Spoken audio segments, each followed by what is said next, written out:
be in the bottle or what the original prescription was? Yeah.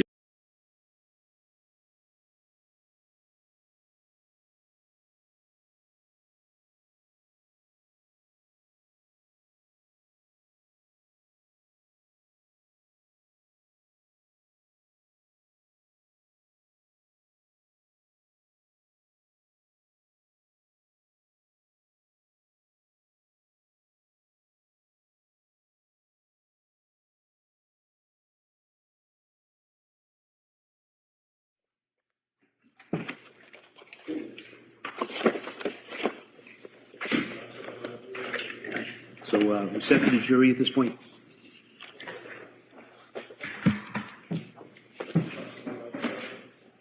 Do you still have the driver in there? That DVD? Yeah. It might be in it. I don't think I made that mistake. Court, all rise. Jurors entering.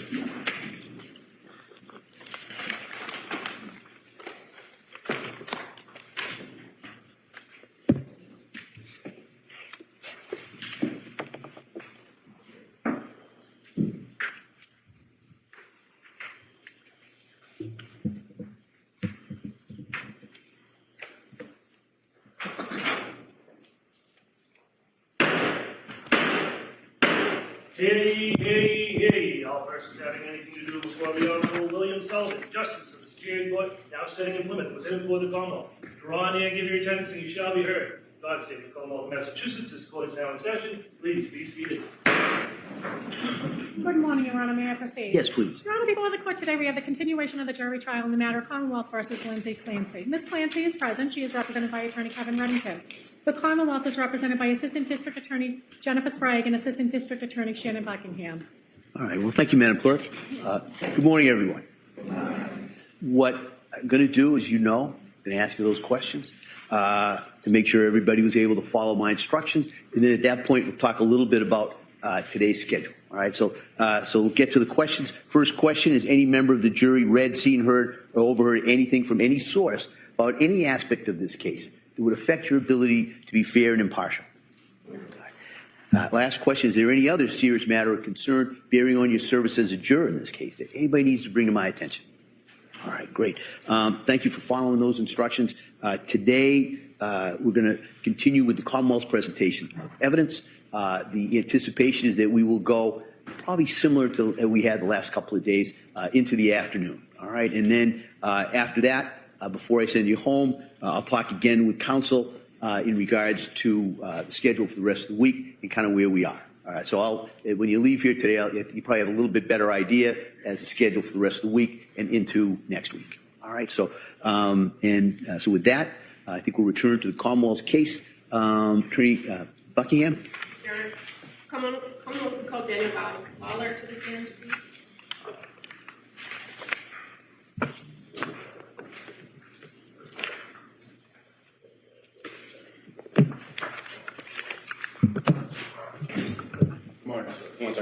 Good morning. Do you solemnly swear that the testimony and the evidence you shall give to the court and the jury and now pending between the Commonwealth and the defendant's file shall be the truth, the whole truth, and nothing but the truth, so help you God. Thank you, sir. You may have a seat. Watch your step. Good morning, sir. Going on. All right, counsel. Thank you. Good morning. Good morning, ma'am. Could you please tell the jurors your first and last name? Yes. First name's Dan, last name's Lawler. And where are you employed? With the Massachusetts State Police. What's your rank with the state police? Sergeant. And how long have you worked for the state police? 9 years.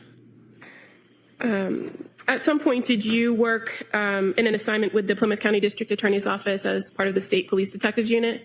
Yes. And how long were you with the Plymouth County DA's Office State Police Detectives Unit? From March 2021 until June 2025. I'm going to draw your attention back to January of 2023. Do you recall going out or responding to an incident that occurred in Duxbury? Yes. And the incident occurred at 47 Summer Street in Duxbury? Yes. And you're aware that that involved a death investigation where 2 children had been declared deceased, and at the time there was another child that was being treated at the hospital? Yes. What were you asked to do, or what was the first thing you did in relation to this investigation? I responded to the South Shore Hospital in Weymouth. And why did you go there? I was advised by my supervisor to respond. Okay. And were you aware that a woman by the name of Lindsay Clancy had been transported there to South Shore Hospital? Yes. And when you arrived at South Shore Hospital, was a Duxbury police detective already on scene? Yes. And do you recall who that was? Detective Matthew. Now, when you, meaning the State Police Detectives Unit, are involved in an investigation, is it common that you would utilize the services of the Crime Scene Services section of the State Police Yes. and the Crime Scene Response Unit? Yes. And in this case, did members of those two units respond as well to the South Shore Hospital at the time that you were there? Yes. Do you recall who from the Crime Scene Services and the Response Unit responded? Chemist Maureen Hartnett and Trooper Rostoffers. Did you have the occasion to observe Lindsay Clancy at the South Shore Hospital? Yes. And she was in the emergency department, correct? Correct. And was she able to speak, or was she intubated? She was unable to speak. Did you observe her to have medical equipment and being treated while you were there? She had medical equipment attached to her person, yes. And did you observe her to have injuries, visible injuries? Yes. At the South Shore Hospital, in addition to speaking to Detective Mafia and assessing Lindsay Clancy, did you do or serve anything on the hospital themselves? Yes. What did you do? A preservation notice. And what is a preservation notice? The preservation notice is to preserve the defendant's urine and blood. And you provide that to staff at the hospital to ensure that the blood is saved unless and until a warrant is obtained for that material? Correct. And in addition to serving the preservation order, did you collect some items that were removed from medical staff that were on Lindsay Clancy, the defendant? Yes. What did you collect, or what did they provide you? It was her clothing and wedding ring and wedding band.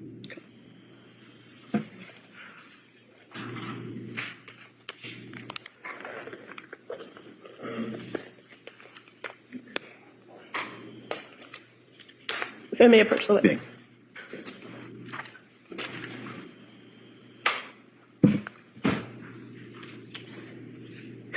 Well, she's putting her gloves on. I have no objection to any of this, Judge. Okay. All right. As far as Sergeant Lawler, as far as the items collected, when they're received from the hospital staff, what do you guys do with them? So it goes originally went to Detective Mafia from Duxbury PD. Then it went to me, and then it was documented by Trooper Stoffers, and then some of it will go to the office, or will go to the crime lab. In this case, went to the crime lab. Okay. But as the state police trooper on scene, the investigator on scene, you at some point retain custody of the item. Correct. And I'm just showing you a paper bag. Is that familiar to you? Yes. And is this the bags that generally the detectives unit or crime scene uses to put particular pieces of evidence inside of it? Yes. Since I just struggled to put the gloves on, I'm just going to show you the item if that's okay.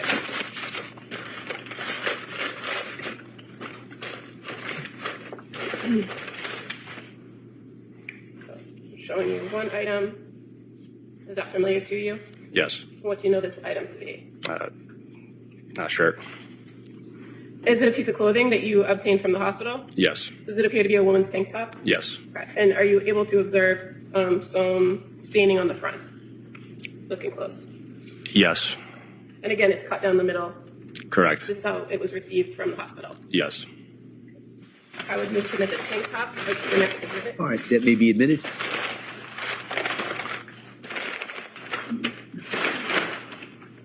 To the 223. Thank you. Showing you another item. Is that familiar to you? Yes. And what are these? Jeans. And these were also cut and off the defendant and received by the medical staff at South Shore Hospital. Yes. And on these jeans, you see a little bit of staining on the front. Yes. I would move to admit these as the next exhibit. That may be admitted. To the 224. Thank you. Just showing one more item. Is that familiar to you? Yes. Appears to be a woman's bra, correct? Correct. Cut down the middle Yes. and has some staining in the front. in the middle where the cuts are? Correct. And is this an item that was collected that was on Lindsay Clancy's body on January 24th, 2023? Yes. Move to admit this as an exhibit. That may be admitted. Exhibit 225. Thank you.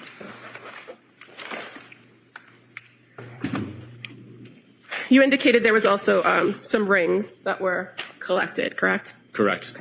And eventually these items were then taken by forensic scientist Hartnett, and eventually they get returned to the State Police Detectives Unit in your experience. Is that fair to say? Fair to say. Now, in addition to going to the South Shore Hospital on January 24th, 2023, did you go to any other hospitals? Yes. Which hospital did you go to? Boston Children's Hospital. And why did you go there? I was advised to go there by my supervisor. Okay, and did you learn that one of the children, Callan Clancy, had been transported to the Boston Children's Hospital? Yes. And were you there to just obtain what his current status was at that time? Yes. And the time that you were there at the Boston Children's on January 24th, fair to say he was still alive but noted to be in critical condition? Yes. Now, in the early morning hours of January 25th of 2023, were you aware that a search warrant was obtained for the home of 47 Summer Street in Duxbury? Yes. And in your time with the State Police Detectives Unit and during that time in January of 2023, how did you guys approach the execution of a search warrant? So the house would have been frozen pending the search warrant being signed. Once it's signed, we begin the execution, and crime scene would document the residents inside and outside before we would go in. Okay, so when crime scene goes in and they document, you're familiar, they use photographs and video, right? Correct. And once they've gone through and documented the scene as it was secured, do you, as part of the detectives unit team, then go in the house to begin search? Yes. And fair to say there are a lot of hands on deck during something like this? Correct. And in this instance, the detectives unit was searching the entire home at 47 Summer Street, including 3 floors, basement, first floor, second floor, as well as any vehicles that were on the property? Correct. And in addition to people or troopers with the detectives unit, were there other local law enforcement also assisting? Yes. And what was your role that night or that morning in the execution of the warrant? I was the evidence officer. And what does that mean? I document evidence that is located by investigators during the search warrant. And so at that time period, when you're executing a search warrant and searching a place like a home, is the information that you know at that point what guides the search? Yes. So you don't know what you're looking for unless you know what happened, right? Correct. So in this circumstance, fair to say the state police had limited information about what had actually transpired in that house. Correct. But each and every room was searched, to your knowledge? To my knowledge, yes. And your role was just to document items that were going to be collected and returned to the State Police Detectives Unit? To document items that would be collected and need to go back to the State Police Detectives Unit or to the crime lab. And fair to say, when the crime lab takes items back to the lab, they have an entirely different process on how to monitor, track them, and inventory the items, correct? Correct. So in this particular warrant execution, did you engage in the search? Yes. And you said you documented what other members of the group found and located where they located it, correct? Correct. And so you, as the evidence officer, were aware that Trooper Rabbit located some prescription pill bottles in the kitchen that morning, correct? Correct. And so as the evidence officer, were you responsible for kind of keeping custody of those bottles? Correct. At some later point after those bottles were photographed and collected, did you inventory those bottles? Yes.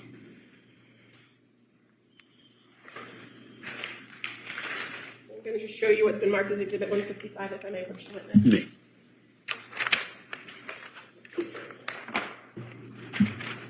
So, Sergeant, just showing you this bag here. It's already been marked, Exhibit 155. I'm going to show you 4 pill bottles.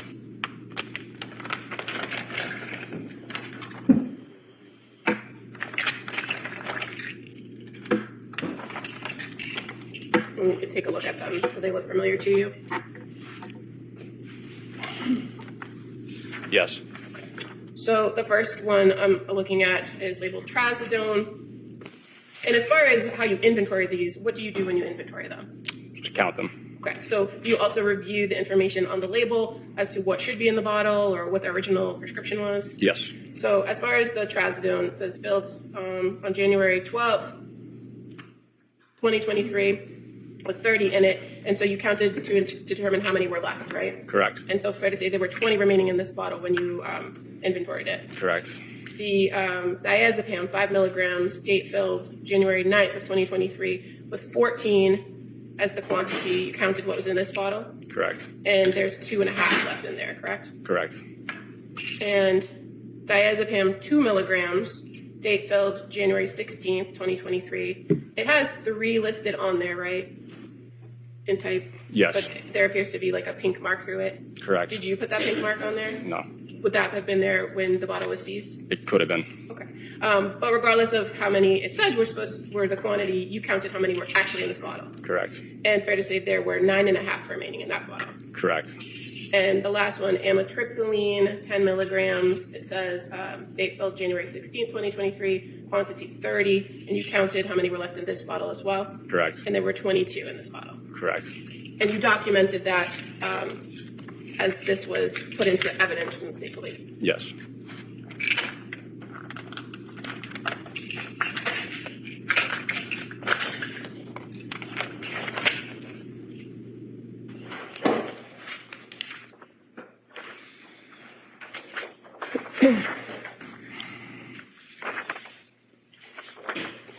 Did you search in the upstairs master bedroom of the house during the search warrant? Yes, I assisted with the search.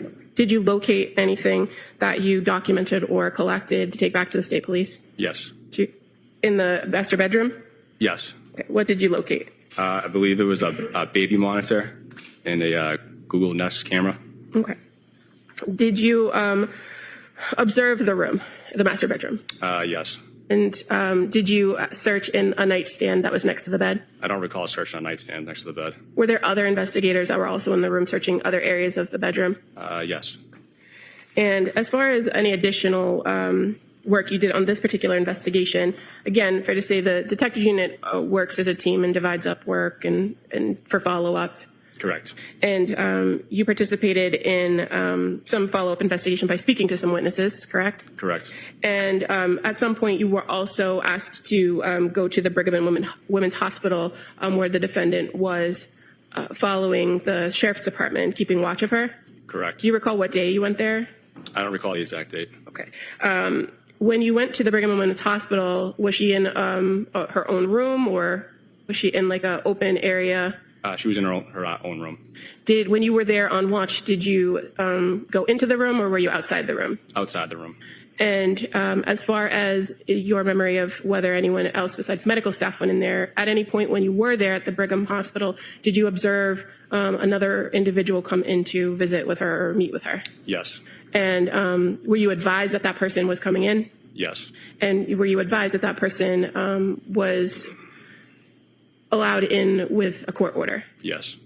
When the person went in, did you know if it was an attorney, a doctor, or somebody else? It was not an attorney, it wasn't a doctor. It was, I believe, a psychiatrist. And when that person went into the room, did you go in the room as well? No. And where did you stay? Outside the room.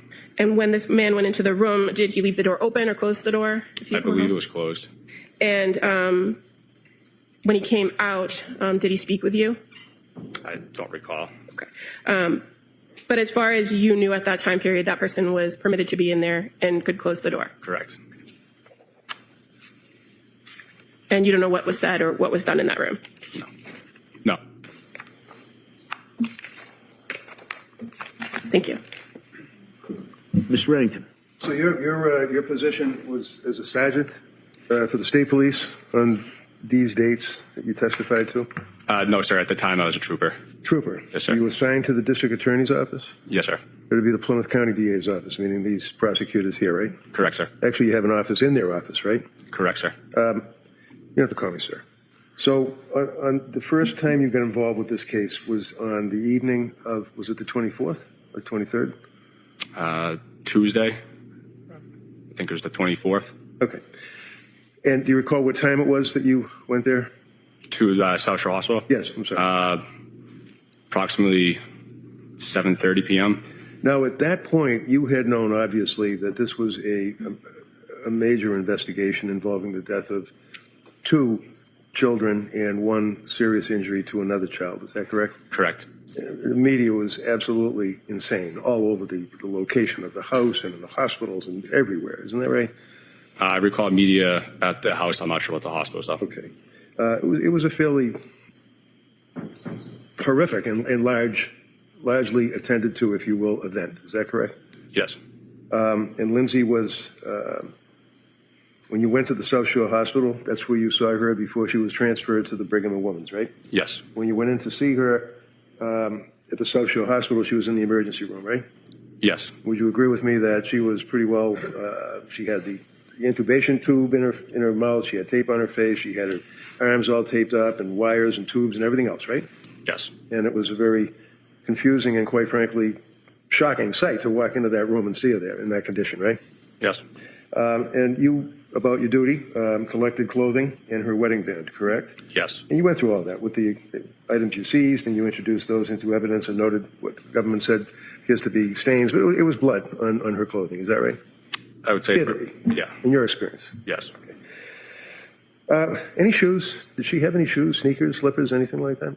I don't recall shoes. I think 2 black socks, but I don't recall shoes. Right. And if there were shoes on her person or brought to the hospital, the odds are that when they saved the clothing, they would have saved the shoes as well, right? Yes. So you took the clothing, and then you went to the Boston Children's Hospital, right? Yes. And after you left the Boston Children's Hospital, you went back to the house and then assisted in the search of the property with a search warrant? Yes. And were you the lead investigator at that point, or were you one of the guys just searching? I was not the lead investigator.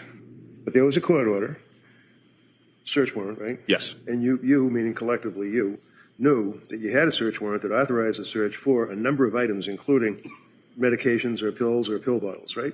Yes. I don't have to grab this and ask if you saw this. You never did see that, did you? I did not recall seeing that, sir. You don't know what, if anything, was inside that item, right? I don't know. And counsel asked you whether or not it's a collaborative effort on the part of the detective units and that you all collaborate and work together. Can you explain that? Do you report to each other? Do you keep each other advised as to what you get for evidence? Yeah, so when we go into a house, we're not familiar with the layout. We'll walk the house and figure out where bedrooms are located, and then essentially we kind of just break up into teams, if you will, and search the residence. As evidence is located, and at that time, as the evidence officer, I would be alerted that, hey, there's evidence here. We're going to document and collect it. Okay. And you videotape the scene and you take photographs of the areas, the different rooms, right? I do not, but crime scene does. But you were in the house and you were able to observe the rooms. You could see all sorts of wall hangings and paintings and fingerprints and handprints and all that stuff on the wall, right? Yes. Downstairs, you saw in the basement, or the finished basement, that there was an area that was an office, or appeared to be an office. Is that correct? I don't recall the exact layout of the basement. Do you remember that items were seized from the basement, like a Mac Pro laptop, something like I have right here? There were 2 of them that were seized. You remember that? Yes. And from your investigation, you're aware that those would have been Pat Clancy's laptops, his business and personal laptop, correct? At the time, I'm not sure who the laptops belonged to, but I know they were collected. Okay. And how about Lindsay Clancy's, her cell phone? Was that seized, if you know? I believe that was seized from the master bedroom. From the master bedroom. And do you remember, was it located on the bed? There was a phone located on the bed. I think there was another phone located in the dresser drawer. I'm not sure which phone was what, though. All right. So both of those phones, regardless which one was what, did either one of them have blood on them? I don't recall. But if you guys were seizing the items in the property, such as a cell phone that had blood on it, in your experience, you probably would have remembered that, right? Correct. And you don't remember that? I don't. Okay. You did notice a lot of blood on the floor and on the walls, on the mirror and the window ledge and that area. Is that fair? I recall blood on the floor, by the mirror, and then blood on the floor going towards that back right window. Okay. At no time did you ever come across or discover a, what do you call it, Apple Watch, right? No, sir. And after you all concluded your search of the home, and how long did that take? A couple of hours? Probably. I don't recall the exact time we concluded. Okay. The next thing you did was to go to the Brigham and Women's Hospital. Is that right? After the search warrant, Yeah, she had asked you a question about bringing a woman. I mean, did you do something else in between? I don't know. I don't recall exactly what I did after the search warrant, but at some point I did go to the Brigham. Okay. Can you tell us when you went to the Brigham? I don't recall the exact date. I was All right, so whatever date you went to the Brigham, you went there for what purpose? she would transfer it to that facility, and it was to maintain custody of her at that point. So you were going to maintain custody of her? So the sheriffs, I believe, Right. had custody of her, and then our unit was tasked to facilitate providing coverage over the next couple of days. Right, and she was actually in the bed with all, again, tubes and all sorts of things coming out of her body when you saw her, right? Yeah, she was in the hospital bed. And she was in like an emergency room. It was a little small room with a lot of machines in it that took up a lot of space, right? I don't think she was in the emergency room. She was in one of the floors. One of the floor rooms, but it was an intensive care unit, right? I believe it could have been the surgical intensive care unit. Surgical intensive Yeah. care. And when you went there to facilitate custody, who were you facilitating custody for? The DA's office? Yes, essentially. Okay. And whatever, do you remember how many days? Was it like 2 days, a week, 2 weeks after the incident that brought you to the house in Duxbury? Do you recall how long it was before you went to the hospital to maintain custody, facilitate? I don't recall how many days, maybe 2 or 3. I'm not sure the exact count. All right, so she had been transferred out of South Shore Hospital. She was transferred to Brigham and Women's Hospital. You went to Brigham and Women's Hospital. I imagine you had to go through security to get in there, right? Well, your dad, right? At some point, yeah, we were probably assisted with security to get up Right. there. Well, you know that nobody could get access to Lindsay Clancy in that hospital, and I mean nobody, right? Correct. And this went on for day after day after day, to your knowledge, facilitating, right? Correct. Her parents couldn't get in to see her, correct? I don't believe so. She had an attorney that had difficulty, not me, but another guy that had difficulty getting in to see her. Isn't that right? I'm not aware of that difficulty. I had to get a court order to get a doctor in there to see her, didn't I? Yes, it was a court order. And when I got the court order, a doctor came in and met with Lindsay pursuant to that judge's order, and that was Paul Zeisel, correct? I believe that's the name. I'm not sure if he was a doctor, but I believe that was the gentleman that came in the court order. Okay, only because in your direct you said that he was not a doctor, but he was a psychiatrist. So, I mean, it's just, you knew that he had something to do with head doctor, psychiatrist, psychologist, something like that. Correct. Okay. Did he have to clear it with you to get into the room? He checked in with myself and the other trooper. We were advised that he was coming in to let him in on the court order. All right. Now, I wasn't there on that occasion, right? No. And when Dr. Zeisel, or whoever it was, went into the room to see her, it's your memory that he was allowed to shut the door. Is that correct? I believe he shut the door. Now, you were involved in this investigation pretty intensely, working with the DA's office, right? Correct. Isn't it fair to say that one of the contentions of the district attorneys is that Paul Zeisel, my doctor, that I got a court order to get in to see her, told her to call Pat and tell him that she heard voices? I see counsel sidebar in regards to this.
right, so members of the jury, like I said to you, I think a couple of weeks ago, sometimes I got to talk to the lawyers for a little bit longer than it takes over here at the sidebar. So this is one of those situations. So I'm going to ask you to go back to the jury room just for a couple of minutes, I think, and we'll bring you right back in and we'll resume with the testimony.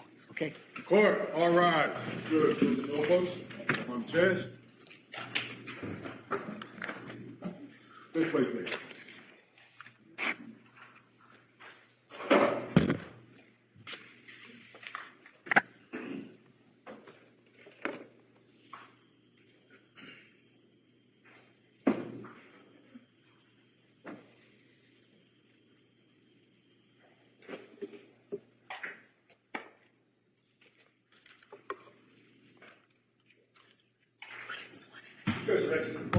Session, please be seated. All right. So, counsel, what we're going to do is we'll have it just so the record's clear. The jury's out of the room at this point. We will just conduct a short voir dire on the issue that we talked about over at sidebar. I'll allow Mr. Reddington to ask questions at this point, and then I'll allow Commonwealth to also ask questions. Go ahead, counsel. Okay, thank you. So you're in the hospital at Brigham and Women's, correct? Yes. And when you're there, with the purpose of obviously with other law officers to enforce the fact that she's in custody, Dr. Zeisel, or a doctor, came in pursuant to a court order, right? Yes. All right. And obviously had been cleared through security and went into the room where Lindsay was laying on the bed, right? Yes. You don't know, or you don't recall, if he closed the door or if he kept the door open or if it was half open. You just don't remember, right? Yes. Okay. Would you agree with me that in the course of preparing this case for trial that you have worked and collaborated with the prosecutors, the two district attorneys, correct? Yes. And you guys would talk about theories of the case and evidence that they want you to run down perhaps as an investigator or try to obtain, or interviews and things of that nature, right? Yes. And one of the theories that they had indicated to you is that Patrick Clancy had indicated to the investigators and to the grand jury, I believe, that Lindsay called him from the hospital, right? I recall that. And that Lindsay used that doctor's cell phone to call him from the hospital, right? Yes. And they basically had a theory that they wanted to run with, that Zeisel told her, Lindsay, to say that she heard voices, right? I don't know if it's a theory or not. I just recall that conversation at some point. Okay, so when was the conversation? I don't recall exactly when. Do you remember where the conversation was? No. You don't, okay. I'm assuming at the office. I just don't recall specifically when. And who was it you were talking to? Probably could have been one of the troopers in the office working the case. One of the troopers, is it McGilligan? Probably. He's the case officer, so I imagine it probably wouldn't have been with him, sir. Probably could have been him. Yeah. How about any of the prosecutors? You talked to the DAs about that? I don't recall specifically speaking to a prosecutor about this. Well, how about not necessarily?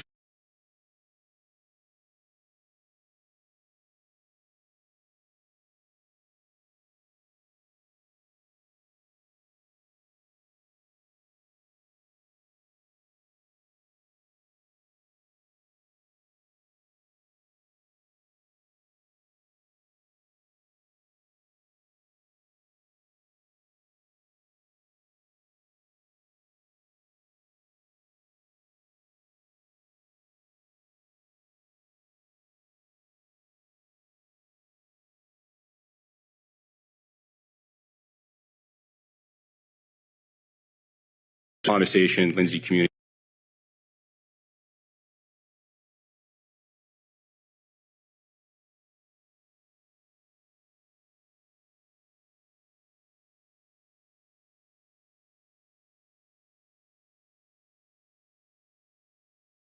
The facts are trick. Okay, you already said that. I know, and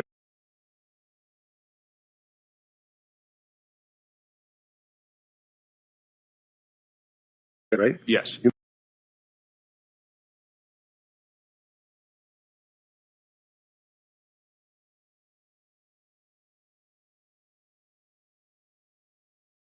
She had told Patrick on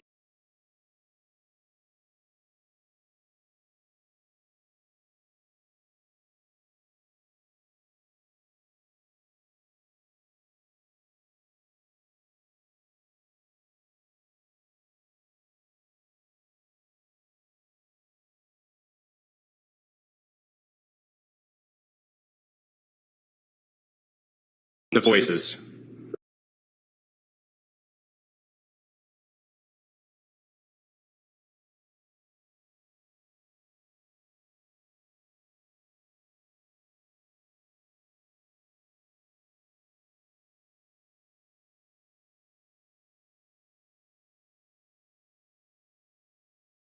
Logan. McKellar.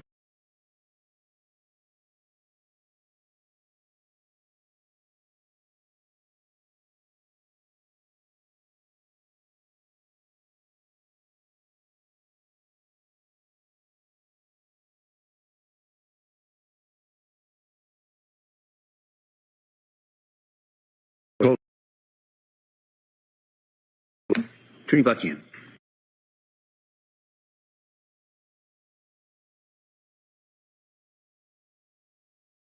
Anything about a theory.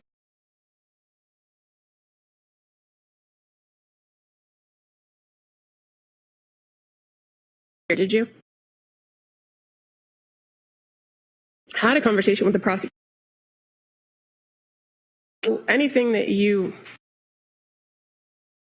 conversation with another trooper. Testimony today.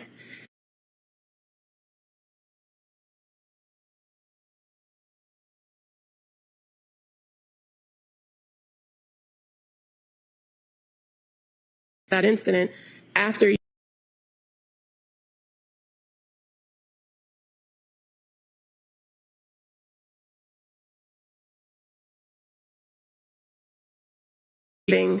or husband, do you? No. All the call was and who he said the call was from and how the call occurred, correct? Correct. Thank you. So, Yeah, please. So basically, my contention is that you're obviously up here testifying as honestly as you can. It's pretty apparent, right? Yes. And you're very consistent with your oath, and you understand that it's important. And you're trying to, it may be difficult, but you're trying to explain what your memory is about conversation with the lead investigator, McElligott, right?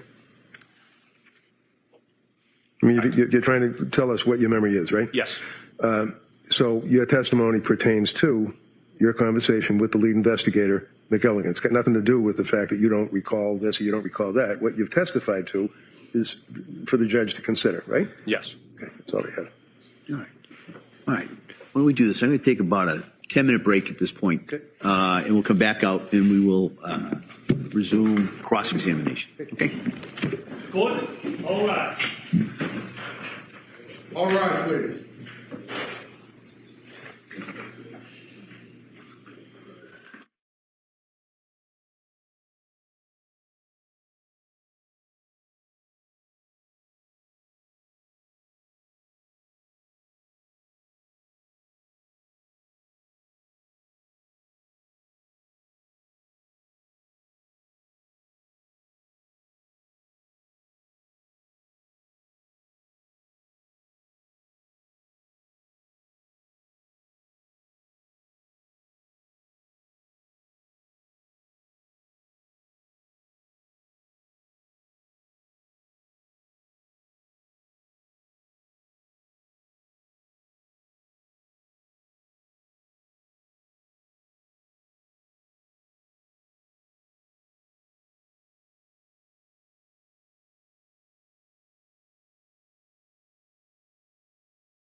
This court is back to session. Please be seated. Your Honor, for the purpose of the record, we return back to the matter of Commonwealth versus Lindsay Clancy. All parties are present, excluding the jury. All right, counsel, can I see your sidebar?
Court, all rise. Jurors enter.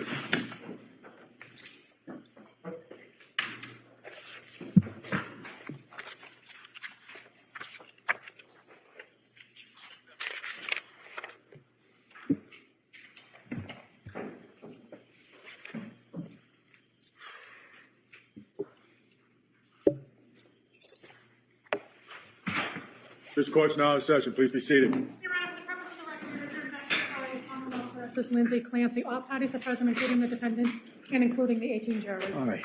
Members of the jury, thanks for your patience. We were able to deal with that issue. And so we're going to return now to the cross-examination. We're still going to take a morning break, as I've told you before. It might just be a little bit affected by the fact that we just took that you took that break. We didn't take that break. So with that, we're going to return to the cross-examination. Mr. Reagan. Sergeant Lawler, we're at the point where you are assisting, if you will, in the custody of Lindsay at Brigham and Women's Hospital when you observed a doctor enter into that area and ultimately into her room. Is that correct? Yes. All right. And the door was either closed or open or halfway, you don't recall, which is understandable, but you just don't remember if it was closed completely or open a little bit, right? Correct. But either way, you weren't eavesdropping or trying to hear anything, were you? No. And then when the doctor finished talking with Lindsay, at some point, you as investigators were aware that the doctor had allowed her to call her husband and use his cell phone to speak to her husband, correct? I later learned that, yes. And you later learned and knew from the investigation that it was fairly recently to that point that the tubes had been removed from her mouth and she was able to at least talk to a degree, and then she talked on the phone, correct? Correct. And after that, fair to say that you did not, when I say you, I mean collectively, all the police officers investigating for the DA's office, you did not see any reports or anything that would indicate what, if anything, was said between Dr. Zeisel and Lindsay in that room, right? Correct. And who is Sergeant, is it McElligan? Sergeant McElligan, yes, sir. And Sergeant McElligan, Joshua? Yes. He's the lead investigator in this case, is that correct? Correct. And at the time, he was a sergeant and you were a trooper, right? At the time, we were both troopers. Oh, both troopers. Okay, so you both got promoted.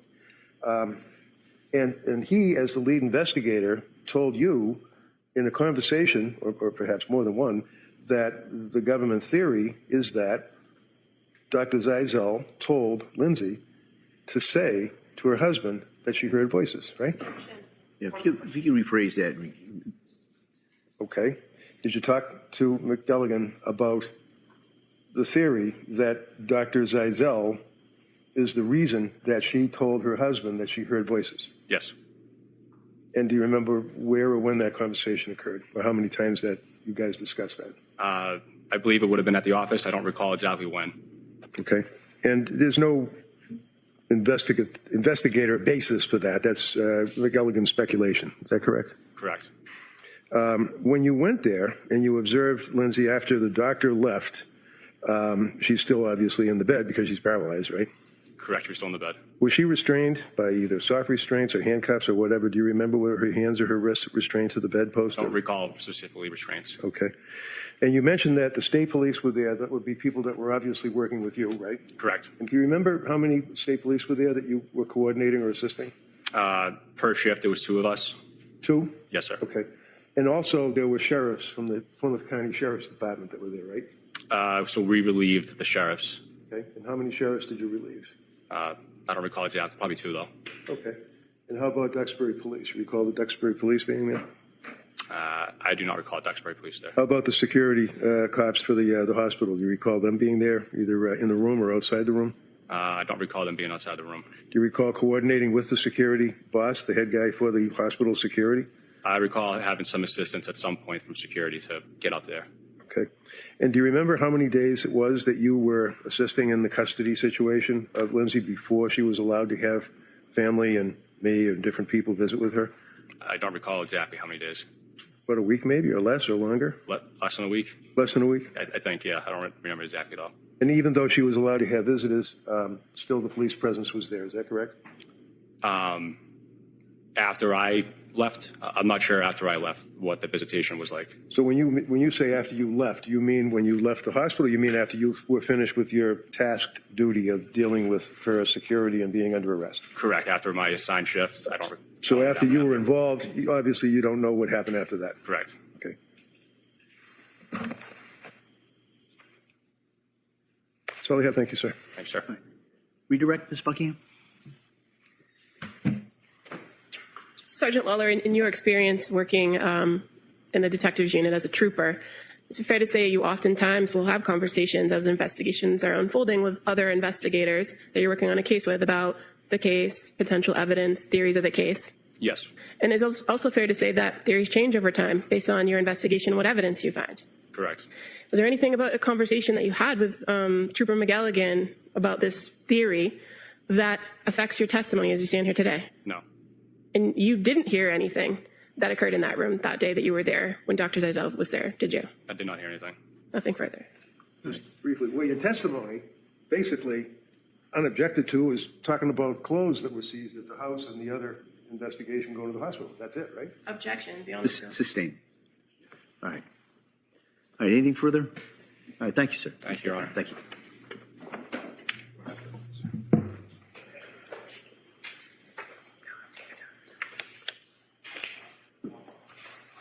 The Commonwealth would call Letitia Dukes as its next witness, please.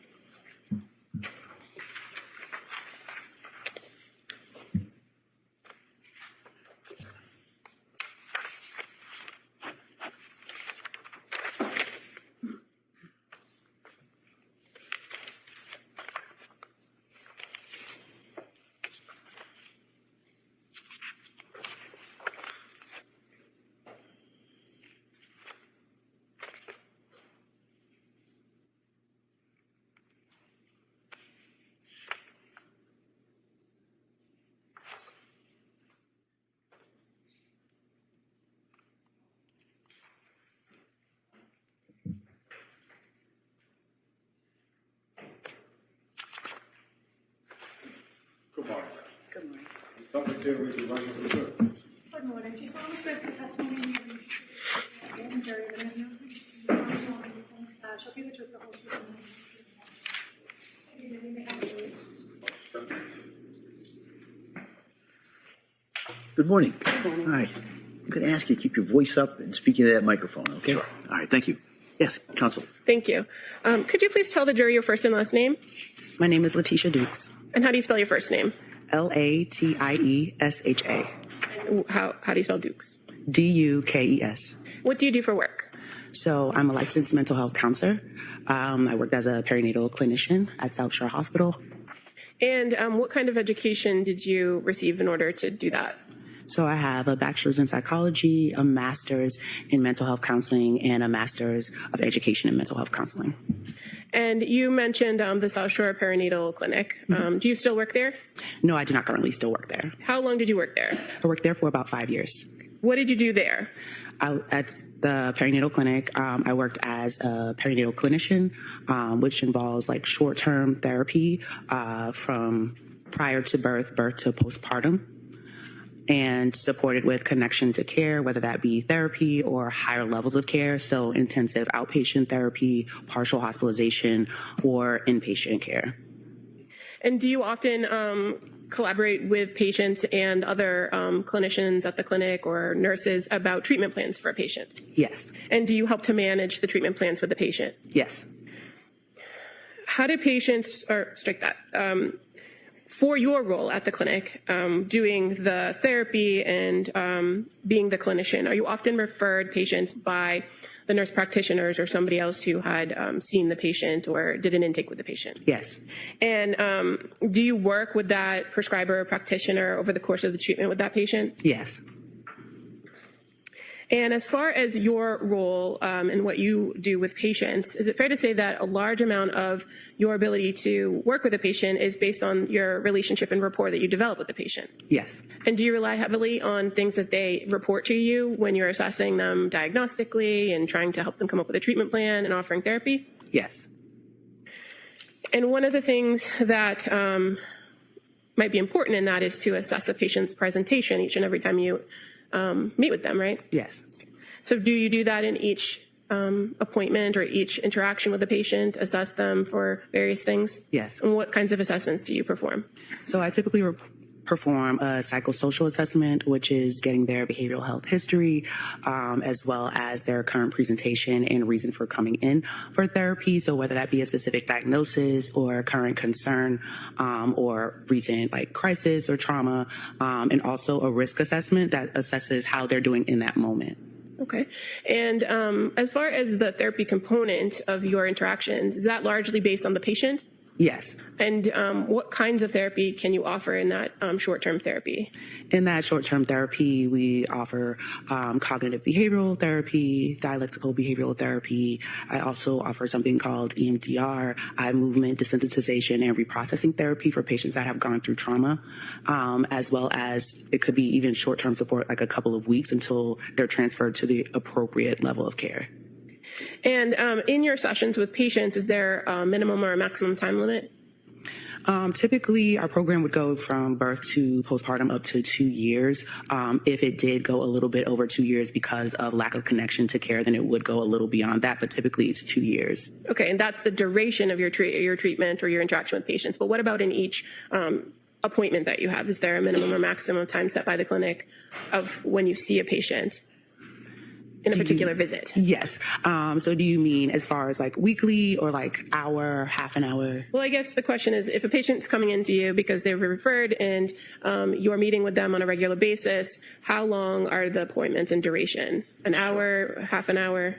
So appointments could be anywhere from a half an hour to an hour based on the patient need at that time. And when you're interacting with a patient and you're making all those assessments, are there tools available to you if you feel or you experience that a patient needs a higher level of care or is heading or is in some sort of crisis? What tools are available to you for that?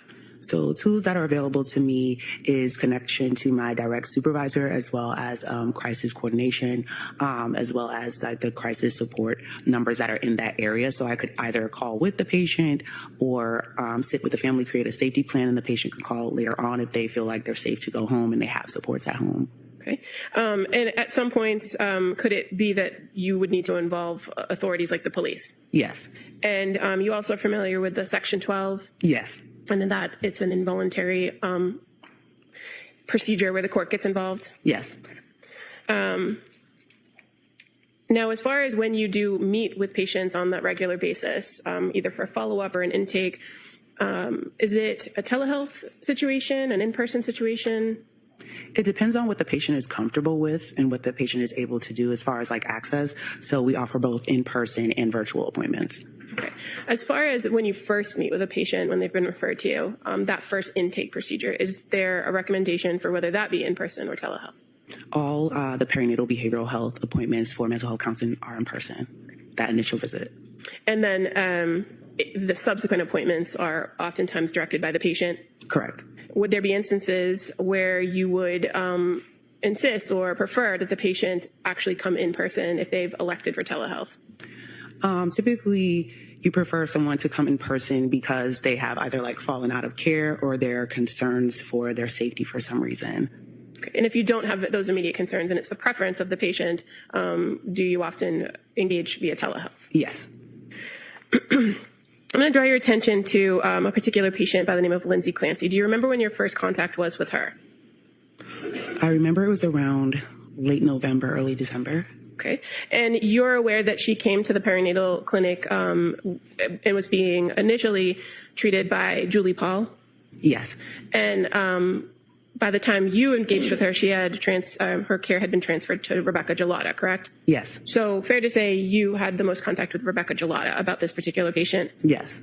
And if I mentioned December 2nd, does that sound familiar as the first intake with Lindsay Clancy?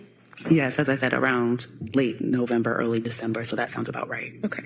And the intake appointment, was it in person with Lindsay Clancy? Yes, it was in person.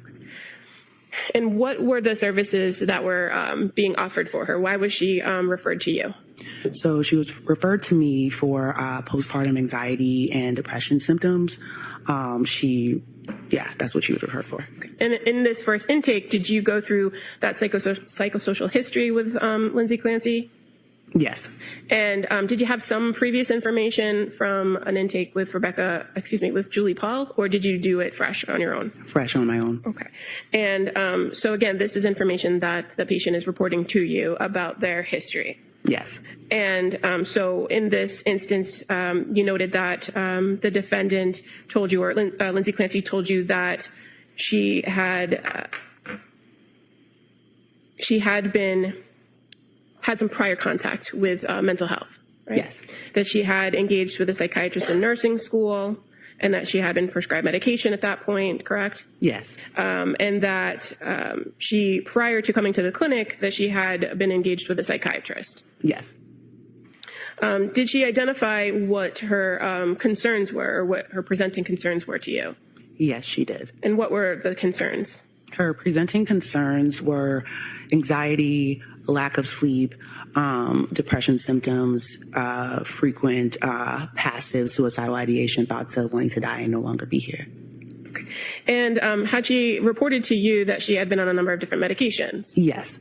And you're aware that those medications were being managed by the nurse practitioners in the clinic? Yes. And as far as your role as a social worker, do you often kind of get into the weeds with patients about their medication? So I'm not a social worker. I'm a mental health counselor. I'm sorry. Yeah, no problem.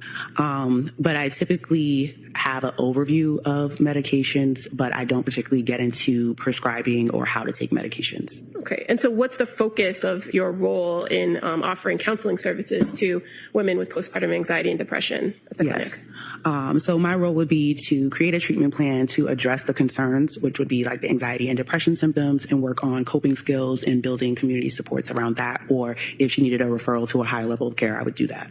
And do you come to your own conclusions as far as diagnosis goes based on your interaction with the patient? Yes. And in this first interaction with Ms. Clancy, you got her history. You also did some of those assessments, correct? Mm-hmm. And so as far as assessing her present condition, kind of how she presented to you, did you make observations of her mood?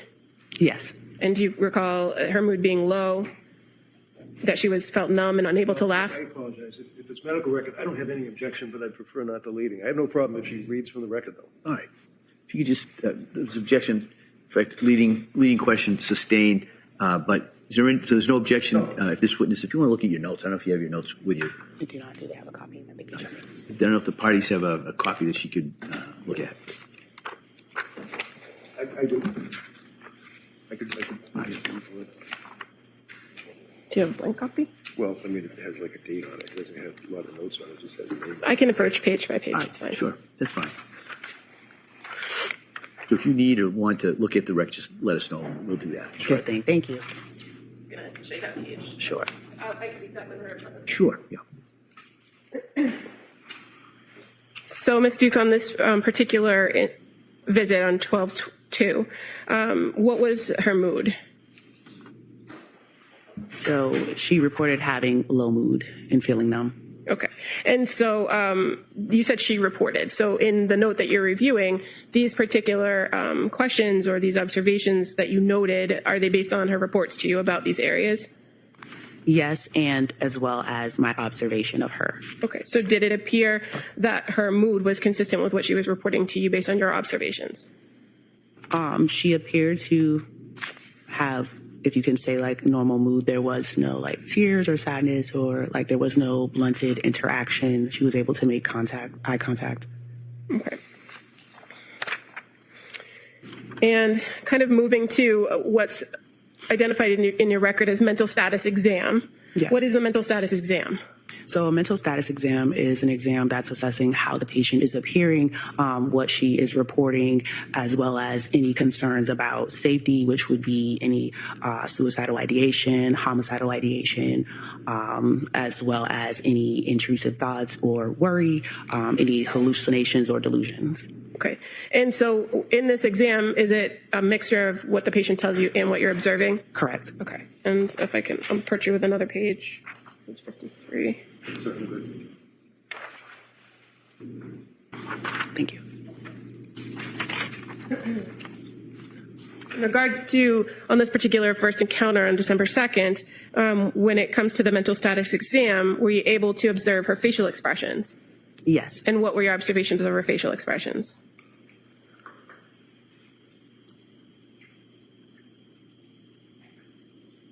She was tearful when discussing her anxiety symptoms. Okay. And did you also ask those questions about thought content? You just have to answer out loud. Yes. Okay. And so what did you say about thought content? So thought content, worry about her infant and that she had an addiction to Ativan. And you said you also, in this assessment, assessed suicidal thoughts, correct? Correct. And so did you ask her anything more about those passive thoughts that you indicated she reported? Yes, and what she reported as far as like passive thoughts were thoughts of not wanting to be here or no longer wanting to live, but no plan. And is that significant to you, the fact that she identified there was no plan? Yes. And why is it significant? Because if she identified that she in fact had a plan, then that would escalate me to see it as a crisis and request higher level of support at that time.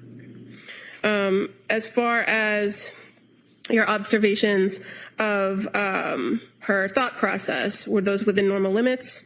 Yes. And her intellectual functioning, were those within normal limits? Yes. Did she report to you any past attempts to harm herself or others? No.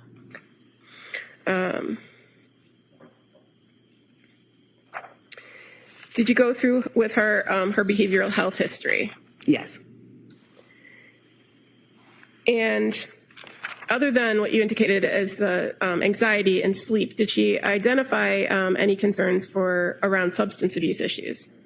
So she did identify concerns about, not in her history, but in that visit, about misuse of Ativan.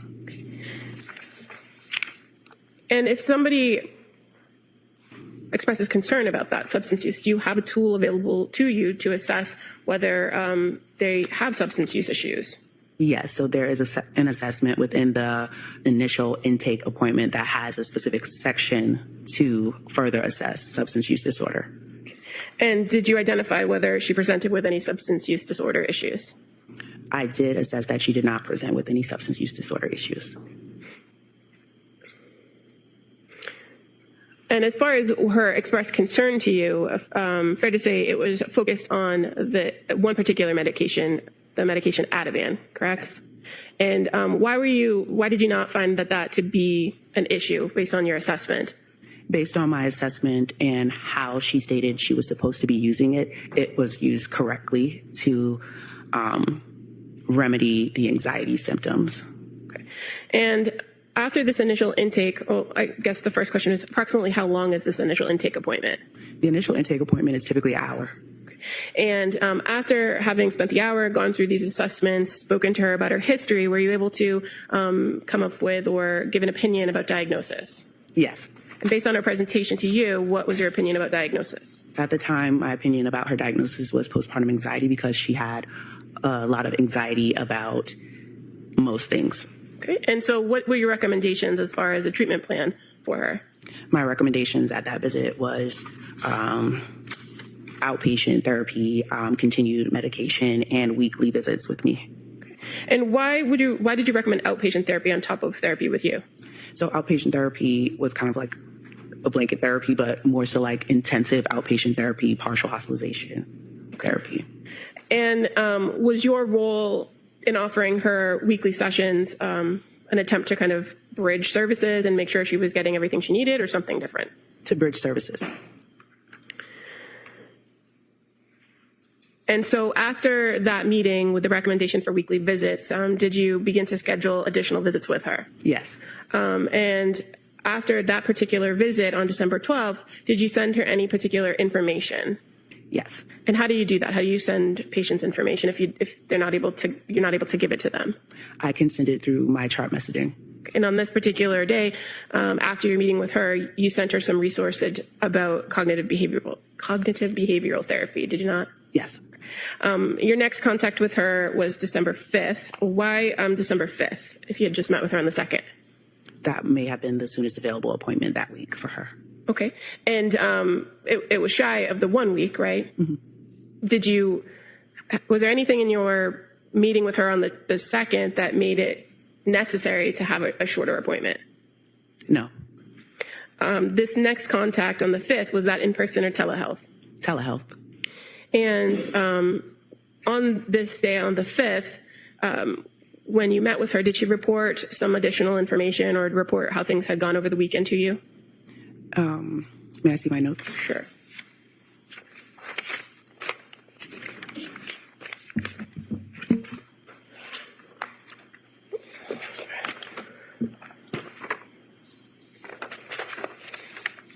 If it's okay, I'm just going to give her all the pages from that note. That's fine. Thank you. Yep. Thank you.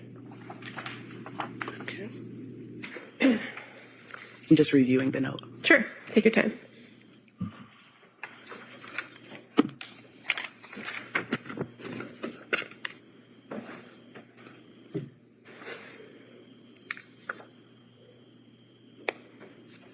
And can you repeat the question?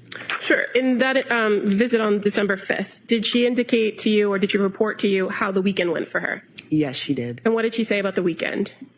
She reported that over the weekend she had a difficult weekend, having intrusive thoughts about wanting to die, and that she had contacted Aspire Crisis Support. She met with the clinician virtually and was told that she did not meet the criteria for inpatient treatment due to having no SI plan, suicidal ideation plan. And so when she reported the intrusive thoughts and having a tough weekend, did you follow up with her and begin to kind of talk with her about that? Yes. And what did she tell you about what she was feeling in those intrusive thoughts? So in those times, what she reported was that it was continuous intrusive thoughts of not wanting to be there, but no plan. Okay. Kind of like the same report that she gave to Crisis. Okay. And as far as kind of the difficulty of the weekend and how she was feeling, did she tell you how she was feeling? No. In that particular meeting, when she had talked about wanting to die or not wanting to be there anymore, did you kind of follow up with her about those statements and whether she had any sort of intent or plan? Yes. And did you ask her additional information and complete that full mental status exam? Yes. On that meeting?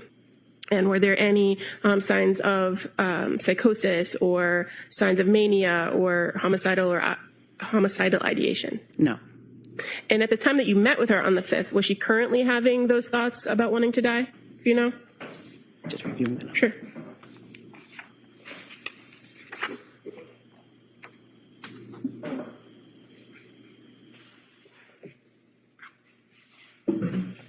In that visit, she had no suicidal ideation. Okay. And on this particular visit on the 5th, via telehealth, did somebody else participate in the visit as well?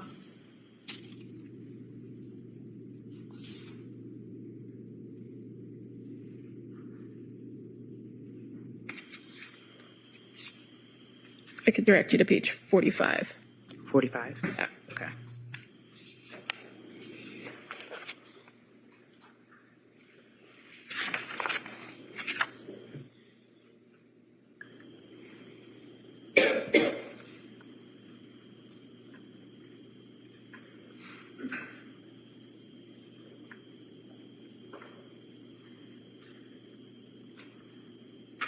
Yes, her husband joined the visit. And this visit, approximately how long was it, if you recall? This visit was approximately 30 minutes. And fair to say, focus of the visit was to kind of deal with that bad weekend and calling the crisis center. Yes. So what did you offer her as far as recommendations or assessments or assistance during this meeting? So support during this meeting, I offered her support in connecting to, it seemed like she needed a higher level of care, so intensive outpatient therapy, partial hospitalization therapy, as well as we reviewed, one of her main concerns was also issues with sleeping, so we reviewed sleep hygiene and how to support better sleep to see if that would help with some of the intrusive thoughts. Okay. And as far as the recommendation for intensive outpatient or partial hospitalization, did you want to connect with those programs at that time? At that time, she didn't decline services, but she was interested in the information. Okay. And so did you agree to send her some information? At that time, I did not agree to send her information. Okay. Did she ask for any other information in that meeting? She did ask for information and support connecting to psychological testing. And is that something that you do at your clinic, do psychological testing? Yes. Okay. And so did you make a referral for her to see somebody else in the clinic, or did you provide her other information? So I discussed this information with the provider at the time, which was the psychiatrist and medication provider at the time. And would that have been Rebecca Gelada? Yes. And so did you subsequently send Lindsay Clancy some information about psychological testing? Yes. But there was no recommendation for it to be done at the clinic? No. Do you know why? At the time, it sounded like she wanted extra support or like outside opinion as far as like diagnosis and medication. Okay. And was the testing something that she brought up, or did it come out naturally in your conversations with her? That's something she brought up. In your meetings, did she discuss medication side effects with you? Yes. Okay. And what were your observations of her demeanor during this visit on the 5th? On the 5th, 1 second.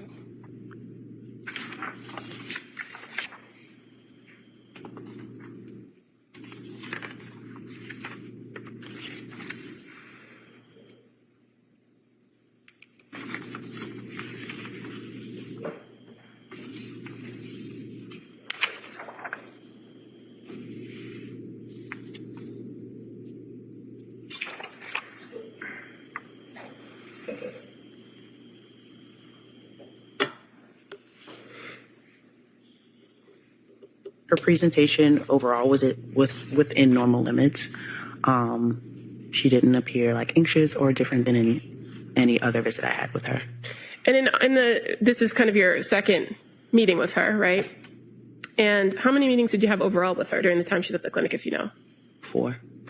So, but you had spent an hour with her on the intake where there's a lot of information exchange, right? Yes. So was there anything different about how she presented, how she spoke to you or answered questions during this follow-up on the 5th? No. And as far as the conversations about the bad weekend and calling crisis, did you have any concern that she was in crisis? No. And you made those recommendations for a higher level of care, correct? Yes. But nothing that would have prompted you for those other interventions that you've previously described to us, right? Right. Did you ever in this visit see signs of mania? No. And is that something you look for? Yes. And did you ever see signs of delusions or paranoia? No. How about psychosis? No. Now, your next contact with her was December 12th, correct? Yes.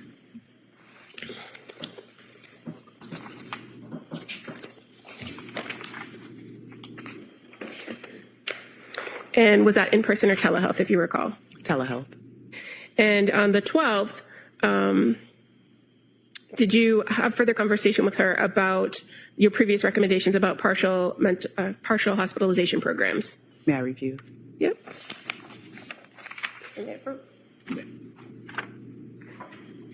Thank you.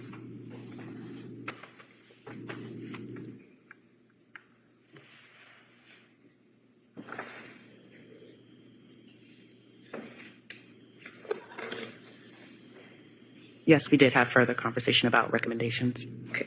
And did she indicate to you that she would be starting a program soon? Yes, she indicated that she would be starting a partial hospitalization program in Norwell on December 20th, 2022. Did she provide you any details about that program? Do you know? No, just that she would be starting a program in Norwell. Had you referred her to any programs in Norwell? No. And in this meeting with her, did you continue to talk about her need for higher level of care? Yes. And did you make recommendations on a different program? Look.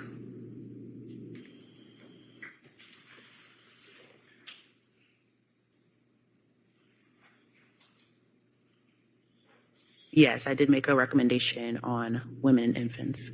And why did you recommend women and infants, or why were you recommending this higher level of care? I was recommending this higher level of care because of continued passive suicidal ideation, even with crisis intervention, as well as women and infants was more so for postpartum women, and the infant would be able to come to the program with her. And so the program at Women and Infants is something that you're familiar with working through your clinic, correct? Yes. And you often make referrals over there? Yes. Do you require the patient's consent to make a referral? Yes. Did Lindsay Clancy consent to the referral at that time?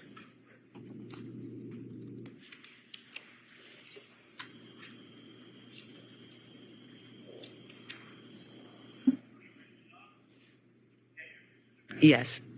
And so did you work to make that referral after that visit? Yes. Now, you mentioned that she had continued passive suicidal ideation.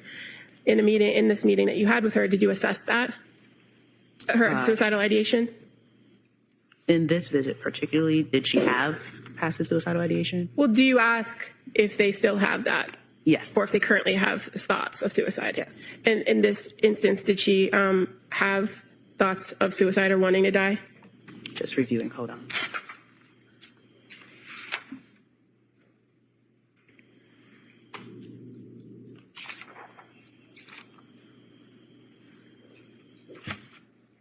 So yes, she reported continued suicidal ideation at the time. But did she ever indicate a plan? No. Having met with her on the 12th, did she ever articulate to you that she had made any attempts? No. And in your conversation with her on the 12th, were you able to identify any protective factors based on everything that you knew about her at this time? Now, this is your third time with her, right? Yes. So what were you able to identify as protective factors for this particular patient? At this time, she had supports, which were her husband and her mother-in-law. At this time, she was able to, from the past visit I had with her, able to contact crisis when she felt like she needed extra support. So she was able to follow through with suggestions that I had given her in the previous visit. Okay. And based on your visit with her on the 12th, she accepted a willingness to go to one of those programs, right? Yes. Or at least be referred. Yes. So was there anything about your interaction with her on December 12th that warranted any of those higher levels of intervention from you? No. Now, the next time you met with her was on December 19th, correct? Yes. And was that the final time that you met with her? Yes. On that day of December 19th, was that in person or a telehealth? May I review the note? Sure.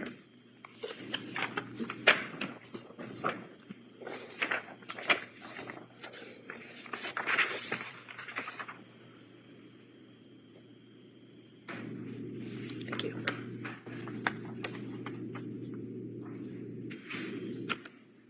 That visit was virtual. And what was the question? That was the question. Okay. Thank you. So on this particular visit on the December 19th, did she report any further issues or anything that had happened between the 12th and the 19th that were of concern? So she was continuing to have low mood and numbness. She did not have any SI and had no need for crisis intervention over that weekend. Okay. And did she indicate to you that she had been doing things at home to try to help with her mood? Yes. And what was she doing? Let's see. She was spending time with family and her children and exercising. Now, at this point, as the December 19th rolled around, had you already put in that referral to women and infants? Yes. And did you know if she engaged with women and infants by that point? By that point, women and infants had reached out to her, but she had missed the call, but said she would contact them back. Okay. Now, one of the concerns that you often talked about in your meetings with her was sleep, right? Yes. And in this meeting with her on December 19th, did she report any improvements in her sleep?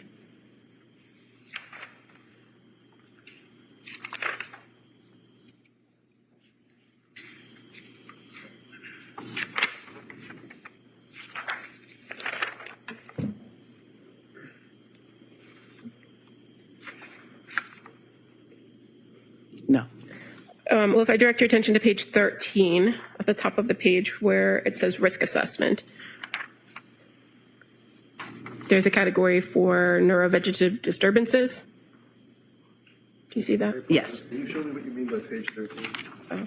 Where is this page 13? I'm looking at prior ones. I know those don't have page numbers, but the one I gave her has.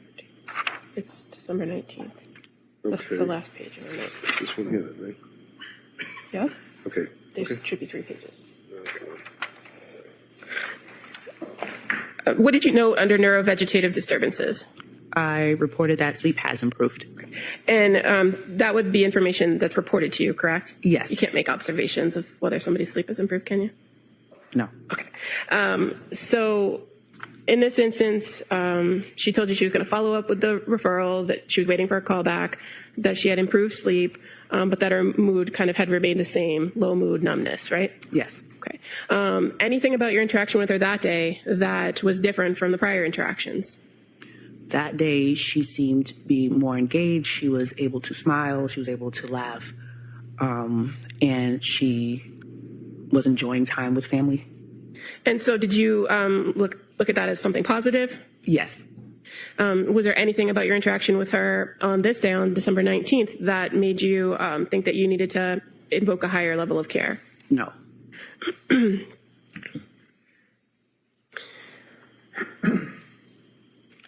As far as in-person visits, did you have any other in-person visits with Lindsay Clancy after the 19th? No.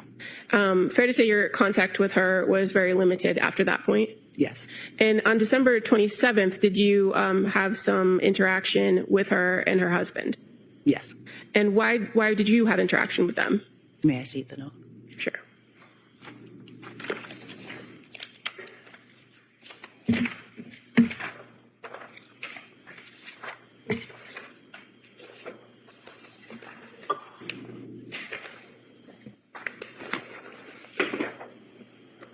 There's 4. Oh, no. Thank you.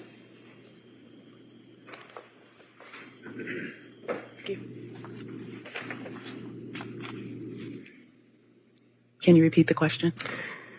On December 27th, why did you have contact with her? Why did you make contact with Lindsay? I was calling her to inform her that her referral had been completed. Okay. And so you had a call with her at 10:23, 10:17, going back 9:44. Do you see that in the records that you have, the 4 notes that you have in front of you? They kind of go in reverse order. Yes. But prior to the contact about the referral being completed and just reaching out to her and letting her know, did you have a conversation with her husband? Yes. And was that at Lindsay's request? Did she give consent for that? She did give consent for that. Okay. And fair to say he was reporting concerns of prescriptions, right? Yes. And that's not your area in the clinic, is it? No. So did you refer him to the prescriber? At this time, yes, I redirected him to speak to the prescriber. Okay. And again, in each and every encounter that you've had, did you further recommend that she engage with a higher level of care, either a partial hospitalization program or an outpatient program? Yes. Now, at any point that you were interacting with her between December 2nd and the last contact with December 27th, albeit limited, did you ever have any concerns about her physical well-being? No. Did you ever have any concerns about the physical well-being of others in her presence? No. Did you ever see or observe any signs of mania, delusion, or paranoia? No. Any signs of psychosis observed by you? No. Did you ever have any difficulty understanding what she was saying or notice any differences in her speech patterns? No. Did you ever have any concerns that she wasn't accurately reporting things to you? No. And did you ever feel the need to collaborate with your provider for a higher level of care or an additional intervention? When I did, yes. And so would that be for the calling the police, Section 12 or safety? Hold on. Good. We'll ask that and then we'll. My question was, in any of the times that you engaged with her, did you ever engage with your provider to come up with a plan for safety planning, Section 12, or any other of those interventions you discussed before? No safety or Section 12, no. So as far as recommendations, would you agree that those were the recommendations for higher level of care? Yes, for IOP or PHP services. Okay. And on that last visit that you had with her, she reported doing things outside of the home, right? Yes. And that stood out to you? Yes. As what? As an improvement in mood and ability to connect with others. Okay. Thank you. If I may have a moment to put these back together. Why don't we take the delayed morning break at this point? So I hope it'll be a little bit shorter than normal, but we can stretch our legs. We'll have you back here in a couple of minutes. Okay? Court, all rise, please. Jurors, close your notebooks. Please, please.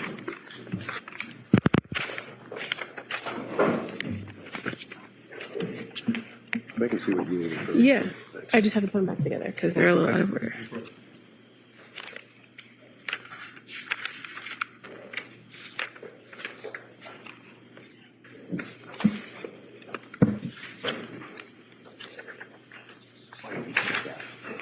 Why don't you leave those? Courtroom? So we'll be in a short recess at this time. Thank you. Thank you.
This court is back in session. You may be seated.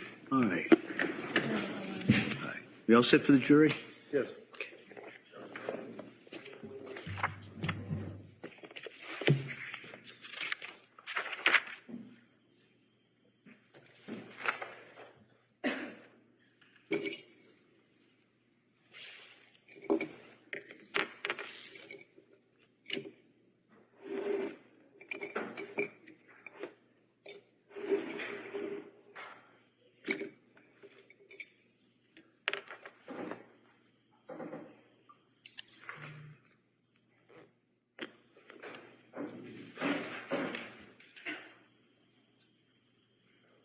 All rise. Jurors entering.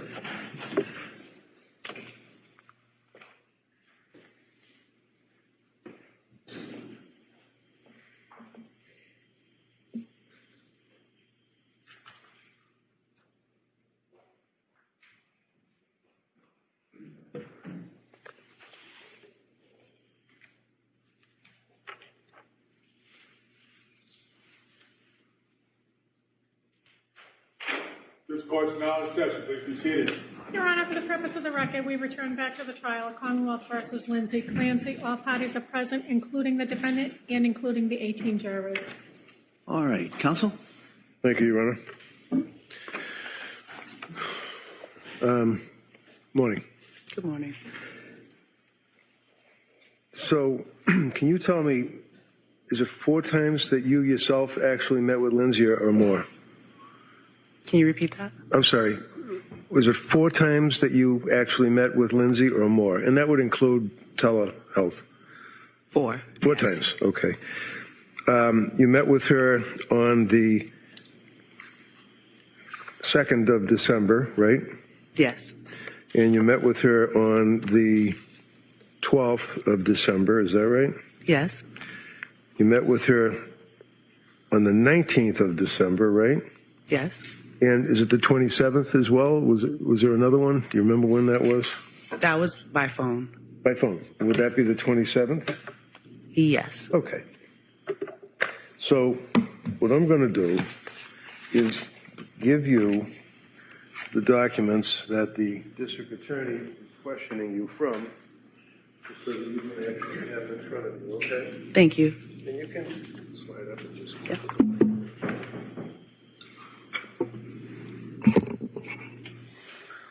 And if I get confused or something, just let me know that you're on a different page than me.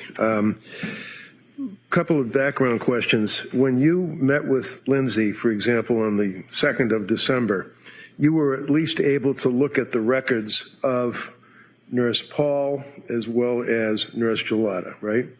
No. Oh. I mean, you guys work in the same place, though, right? Yes. Okay.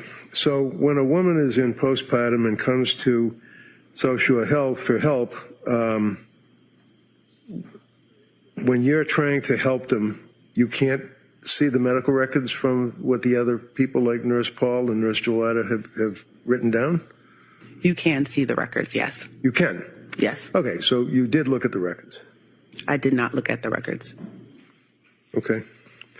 On the 2nd of December, and you can look along with it if you wish, looking under what would be referred to as behavioral health intake. Your pages are numbered, mine are not, so if you can find that one page, behavioral health intake on December 2nd. And the jurors will have this as an exhibit, but just going through the pages. You have it? 1 second.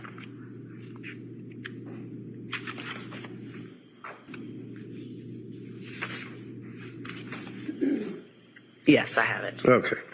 Now, one of the things that you would be interested in when you're interacting with a patient that comes to your facility for help is how honest they are, right? Yes. Especially in psychiatry. You want to make sure that the person is not lying to you or hiding something. You want them to be honest, right? Yes. And, for example, Lindsay disclosed to you and to the others that back in 2012, while she was in nursing school, she actually had Prozac because she was very nervous, actually, about public speaking. But she was on Prozac, right? 1 second. Sure. I think it's right under behavioral health history, first paragraph. Yes.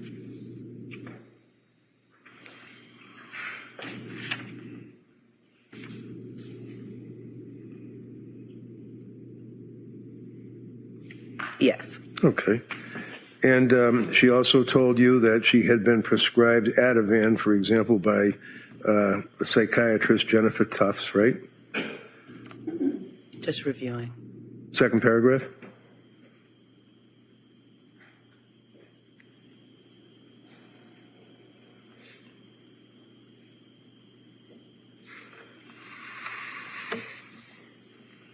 So, no, that's not what I see here. Okay, do you see where it says prior to attending the SHORE program, sentence, second paragraph? Yes. Patient was prescribed Ativan by psychiatrist Jennifer Tufts. It says here she was prescribed Zoloft. Well, I must be misreading something. I apologize. Let me approach you.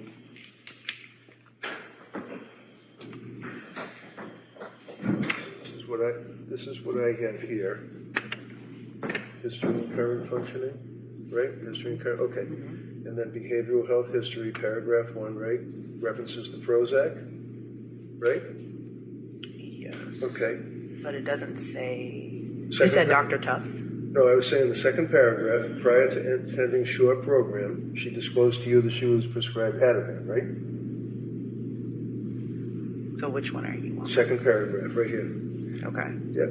Prior to attending SHORE program, patient was prescribed Ativan, right? Yes. Okay, and that was by Dr. Tufts, right? Yes. So she told you that she was prescribed benzodiazepine by her treating psychiatrist, and further on into your interaction with her, she told you that she was very concerned about taking medication, right? Yes. And she was really concerned about becoming addicted to medication, such as a benzo, like Ativan, right? She was concerned about becoming addicted to medication, yes. All right. In the very last paragraph, it says, when no longer taking Ativan. You see that one? Yes. Okay. She then explained that, she had issues with the sleep, and she started having heart palpitations, and she went to the ER for anxiety. Is that right? Correct. And at that time, she told you that she felt that she had an addiction to Ativan. That's why she couldn't sleep, right? Yes. And she was stressing about that, was really concerned about that, right? Yes. She then said that she had weight loss, right? Yes. No appetite, right? Correct. Panic attacks, right? Right. Couldn't sleep, right? Yes. Next page, December 2nd, office visit, the same visit.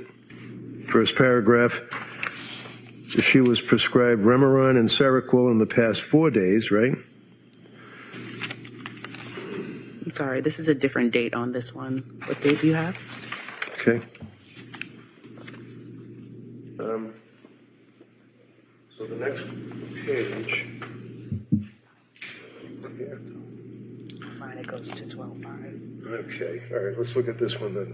Would you agree that this is a record from South Shore Health that talks about continuing your appointment December 2nd? Yes. Okay. If you can find I think that. they were just out of order. Here it is. Okay. Okay. That's fine, that's no problem. That's not your fault. So are you with me on that she was prescribed Remeron and Seroquel? Yes. Okay. And that was within the last 4 days. Is that right? Yes. So when you saw her on December 2nd, after telling you about the Ativan and telling you about her weight loss and her anxiety and everything else, she told you that she had been prescribed Remeron and Seroquel. And I understand you don't do the drugs, so you don't really have... No, I don't do medication. Very difficult to get the brand names and the other names, but we have a chat for that. So she started Remeron and Seroquel, and then she told you that since starting the medication, she's had thoughts that she no longer wants to be here, meaning, I guess, what, on the earth? No longer Wanting wanting to kill to herself? be here could mean anything. But in that instance, when assessing for suicidal ideation, no longer want to be here qualifies as passive suicidal ideation. Good. And then she indicates further that this week, she was seeing you, feels like she's going to die. That's what the DA read to you, right? Yes. But then it goes on and says, but she doesn't care if she dies, basically. She feels like she's going to die, but she doesn't care. She said that, right? Yes. She then talked about how the Remeron and Seroquel were not helping her sleep. Yesterday she took Ativan, she told you, right? Yes. Due to intrusive SI, suicidal ideation thoughts, right? Yes. Did she indicate what the intrusive suicidal ideation thoughts were yesterday, which would be December 1st? Did she tell you what that meant? Did you ask her what she meant by that? I did ask her what she meant, and that would mean that she had the thoughts that she told me about no longer wanting to be here. Okay. And you then told her that she could go to the ER and that you then sent her local crisis contact information. Is that right? Yes. And then talks about onset. It says 3 months after the baby was born, she had unmanageable anxiety, correct? Correct. And what did she tell you the anxiety was about? 1 second. Yep. It's under onset.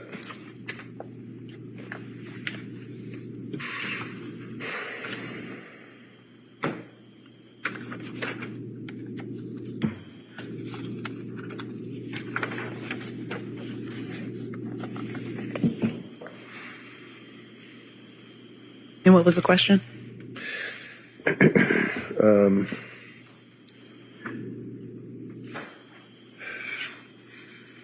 Under onset, she indicated 3 months after the baby was born, she had unmanageable anxiety, is what Yes. the district attorney asked you. And then it continued on with a sentence. What was her anxiety about? About her children, especially the baby. And what does that mean? That she was having unmanageable anxiety. Do you know, what does unmanageable mean? So constantly worried that something was going to happen to her children or something bad was going to happen to the baby. And at that time, the children were 4, 3, and 6 months, right? Correct. Under social, the notes indicate that she talks about her anxiety all the time with her mom, husband, and mother-in-law, correct? Correct. And one of the questions the DA asked you is about her support, family supports or collateral contacts, and you indicated the mother-in-law. She also had her mother and father as family support as well, right? Correct. And you knew that her mother and father had actually lived in Connecticut but moved up or came up and stayed with her for at least a week, if not longer, during December, right? If you know. And I know it's difficult if it's not in the notes for you to remember. I'm just asking, do you remember at all that she said that her mother and father came up and stayed with her to help out? I don't remember that. Okay. She further went on and said that she's uninterested in other topics from friends. What did that mean? She just didn't want to talk to her friends about anything? She just had a lack of interest in conversation with friends. And that would be her social circle. She just didn't care, right? Right. She said that she felt numb, right? Yes. She had a lack of attention, right? Right. Confusion, right? Right. Under mood, it says, well, of course, you have disturbed sleep. She's only sleeping 2 to 4 hours a night is what she told you, right? Correct. And then it says supports. Mother and father have been staying with her for the past week. Does that refresh your memory that you did get that info, that they were staying with her for the past week? Yes. That's fine. I just saw that too, so no Yes. problem. You took her history, that she was a nurse, that she had been on leave, and she told you that she lost 10 pounds in the past month, right? Correct. Now, can you flip to the next page and make sure we're both on the same page? On the substance use assessment, do you have that? 1 second. Yep.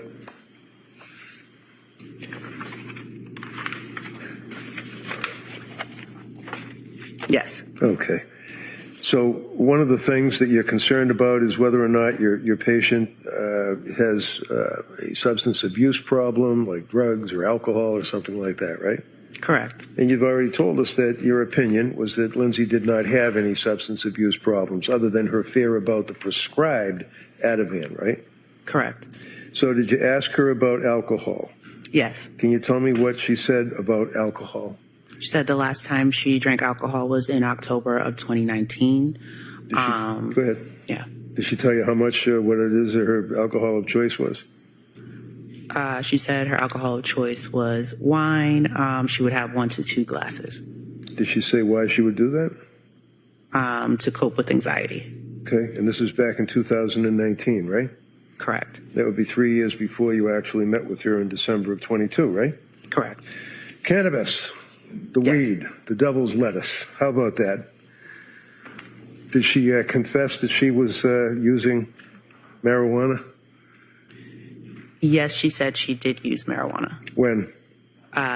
Last use was November 15th, 2022. Why? I'm sorry? Why did she say that she used it? It's under comments? Yes, I'm taking a That's look. okay. She said she tried a marijuana gummy to help with sleep. And that was on November 15th of 22, right? Yes. Go to the next page, assessment and recommendation. If you have that, make sure we have it. Let's see.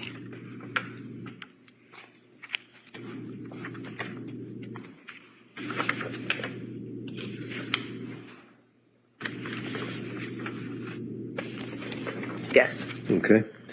And I think the district attorney had asked you about the mental status exam facial expression, and you indicated that her facial expression showed anxiety, right? Correct. Fear, right? Yes. Do you know what the fear was? Just going back to that part of the Sure, assessment. yep. It's under facial expression.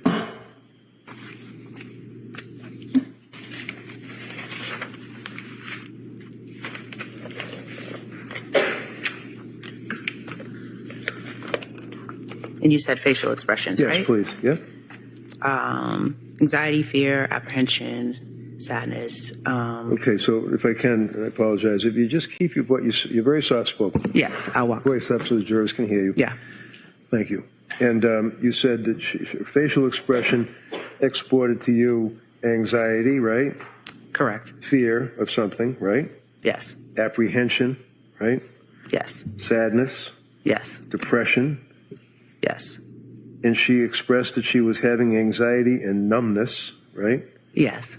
And she was crying when she was telling you this, right? Yes. And again, indicated that her thoughts were worried about her baby, the new baby she had, the infant, as well as if she's being addicted to Ativan, is what she told you, right? Yes. And again, thoughts of wanting to die, but there was no plan. Correct. Next page, risk assessment. There's a whole lot of stuff on it, these pages. I'm just trying to cut to the chase here. So you see where it says risk assessment? I am trying to find Okay. it. 1 second. Yep.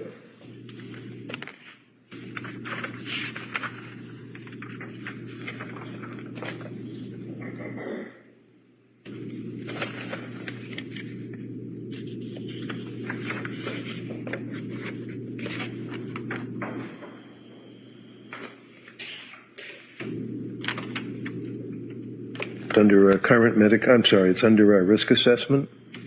I'm taking a look. Okay. I see protective factors, but I don't see risk assessment. Okay, let me ask you, under risk assessment on December 2nd, when you asked her about that, at that point that she again admitted to suicidal ideation, right? Yes. It was passive. Yes. It says she wants to go to ER if she feels unsafe or has a plan, right? Yes. And then farther down, you have current medications, and she was on quetiapine or Seroquel, right? Yes. Fluoxetine or Prozac, right? Correct. Lorazepam or Ativan, right? Yes. Mirtazapine or Remeron, right? Yes. And they were all, that was all active prescriptions that she had on December 2nd, right? Yes. Told you that she is seeking counseling for postpartum anxiety, right? Yes. Do you have on December 2nd, continuing on with your evaluation, where it says clinical notes? Do you have the clinical notes? 1 second.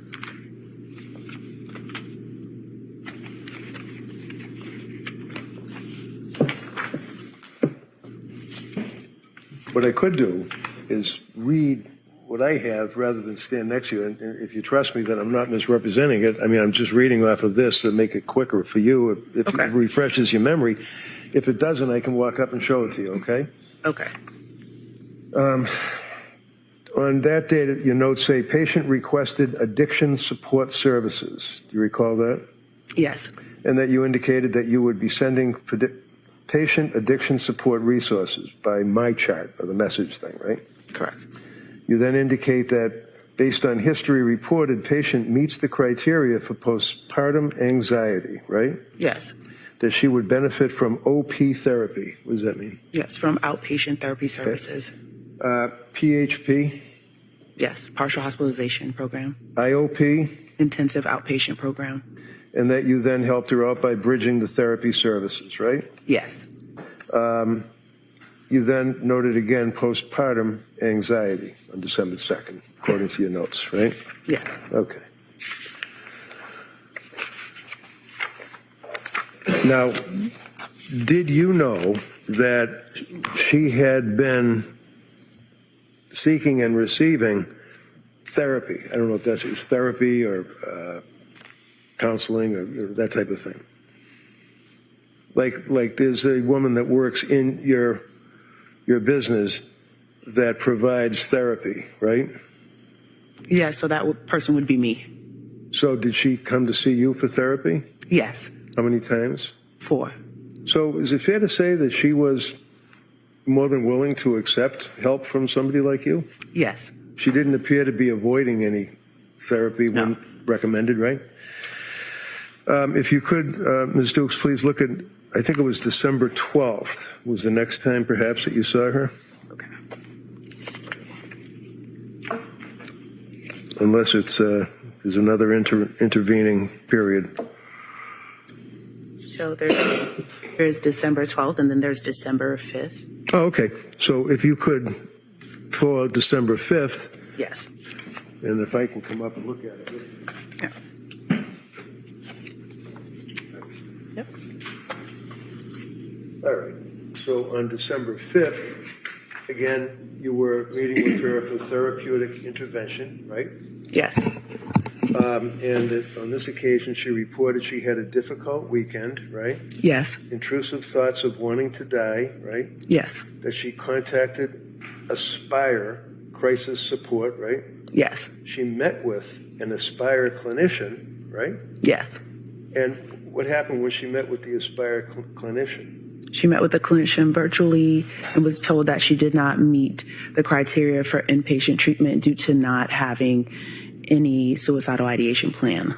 So if she said, in addition to the fact that she's been in counseling and therapy and seeing psychiatrists and on medications for the past 3 months or whatever the period ultimately would be, and that she wanted to kill herself, didn't want to be here, couldn't care if she died, they told her because she didn't have a plan that they couldn't help her? Correct. Did they, to your knowledge, make any recommendations? Or did they recommended that she attend a day program? Yes. All right. And that person from Aspire then said he would send her patient resources, right? Correct. But nothing ever happened. He never sent her any. You did, but he never sent her any patient resources, right? If you know. Not to my knowledge. Okay. All right. So she had you at least to talk to and counsel and advise her.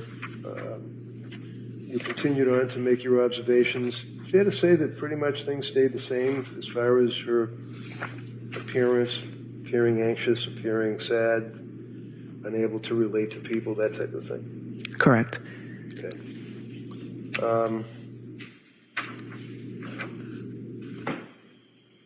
Then you have, as a chief complaint of present illness, and again, that was, oh, wait a minute. That's not my note. That's not you. Okay. All right, so you can hold on to that again. Yep. Thank you.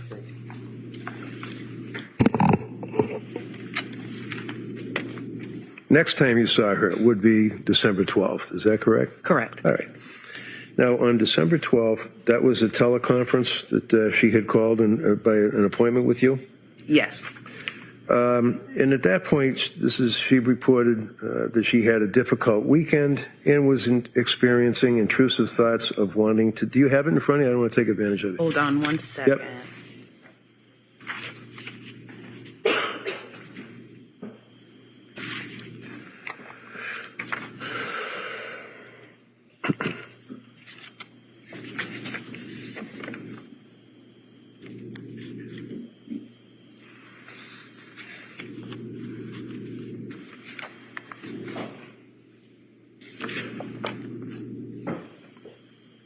I don't see the 12th in here. Okay. Page 28. Page 28.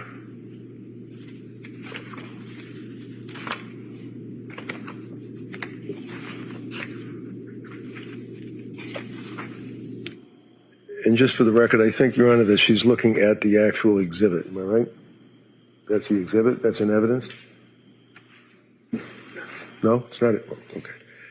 Can it be in evidence?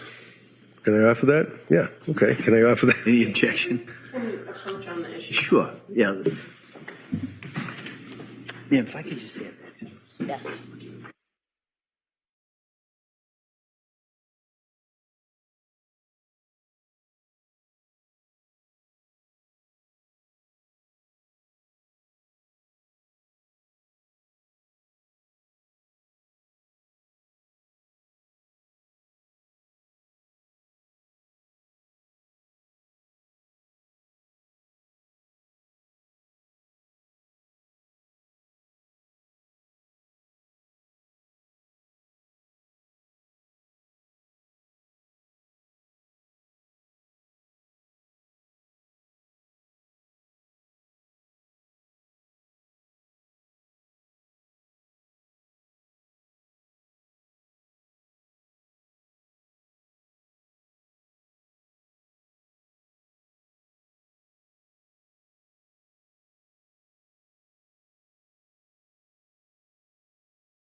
Do you have December 12th?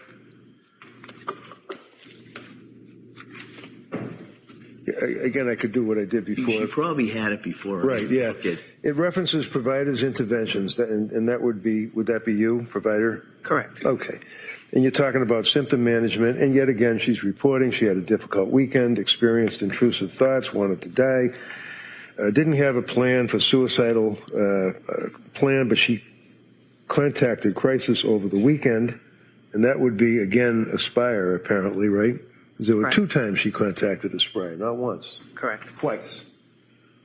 Both times they told her that there's nothing they could do for her, right? Correct.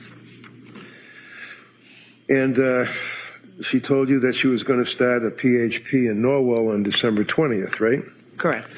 But in fact, you were able to, knowing people that you may have and pull strings, you were able to try to get her into the Rhode Island Women and Infants program, right? Correct. Which is a really pretty good program. Correct.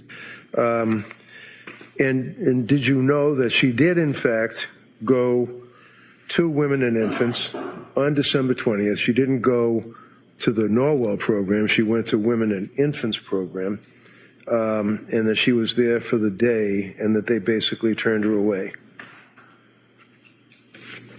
I did know that she went to the Women and Infants program. I was not sure of the date. Okay. So if I suggest to you it was the same date that she had told you that she was going to go to the program in Norwell on December 20th, and then that you and Nicole Harden Francis reviewed various options, one of which was that, which made sense, to attend the Women and Infants program, IOP or PHP program, right? Correct. And that she, patient, provided you with verbal consent. Correct. To sign whatever had to be signed and get her into that program, right? Correct. So you know that she did on December 20th, after not getting anywhere with Aspire ×2 and after dealing with Gelada for all those times that she dealt with her, the other one, Tufts, you were trying to get her into this program, which would be pretty good for a woman that had postpartum problems, right? Correct. And you made your referral, you opened the door for her, and she got in there to at least be interviewed, right? Correct. And they didn't take her, right? Correct. You know why? I am not aware as to why. Would you be surprised if I told you that they indicated that they could not help her out because their diagnosis or secondary diagnosis was that she was over-medicated? Repeat the question. Would it surprise you to know that they indicated that they couldn't treat her as a woman with postpartum psychosis or postpartum depression or postpartum anxiety or any of that because their opinion was that she was suffering from an over-medication? It would surprise me, yes. But you don't know? I do not know. Okay. Did you know that the records from Women and Infants indicate that, in fact, on that very same day, they reached out to Nurse Gelada and asked her to call them so that they could discuss the medication, and Gelada never got back to her? I was not aware of that. I'm sorry? I was not aware of that. Okay. I think the district attorney had asked you a question about the last time that you saw her or had any activity with her was on December 19th. Is that right? Correct. Okay. And I may have misunderstood. Did she ask you, did you call Lindsay 4 times and she never got back to you that day, or is that just a list of different things that you did for her? That's a list of different things that I did for her that day. Okay, so you were calling other contacts, you were talking to Patrick, you would contact her. I mean, she certainly was not avoiding you. That's yes, we were in communication. All right. You're familiar with, maybe you are, the what's called the Edinburgh scale? I'm aware of it, yes. And did she have the Edinburgh scale administered to her, to your knowledge? To my knowledge, no. Okay. What is polypharmacy? What does that mean? Polypharmacy? Yeah. You ever heard of that? Polypharmacy? I've heard of it, but not sure of the exact definition. Okay. Is it something to do with having too much medications thrown at you all at once? If you know. No, I'm not sure. Not sure. Okay.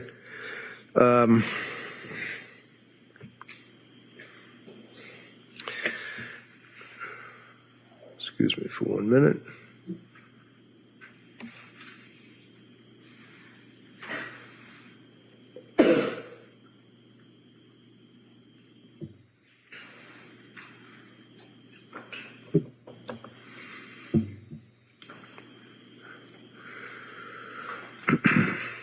Apologize.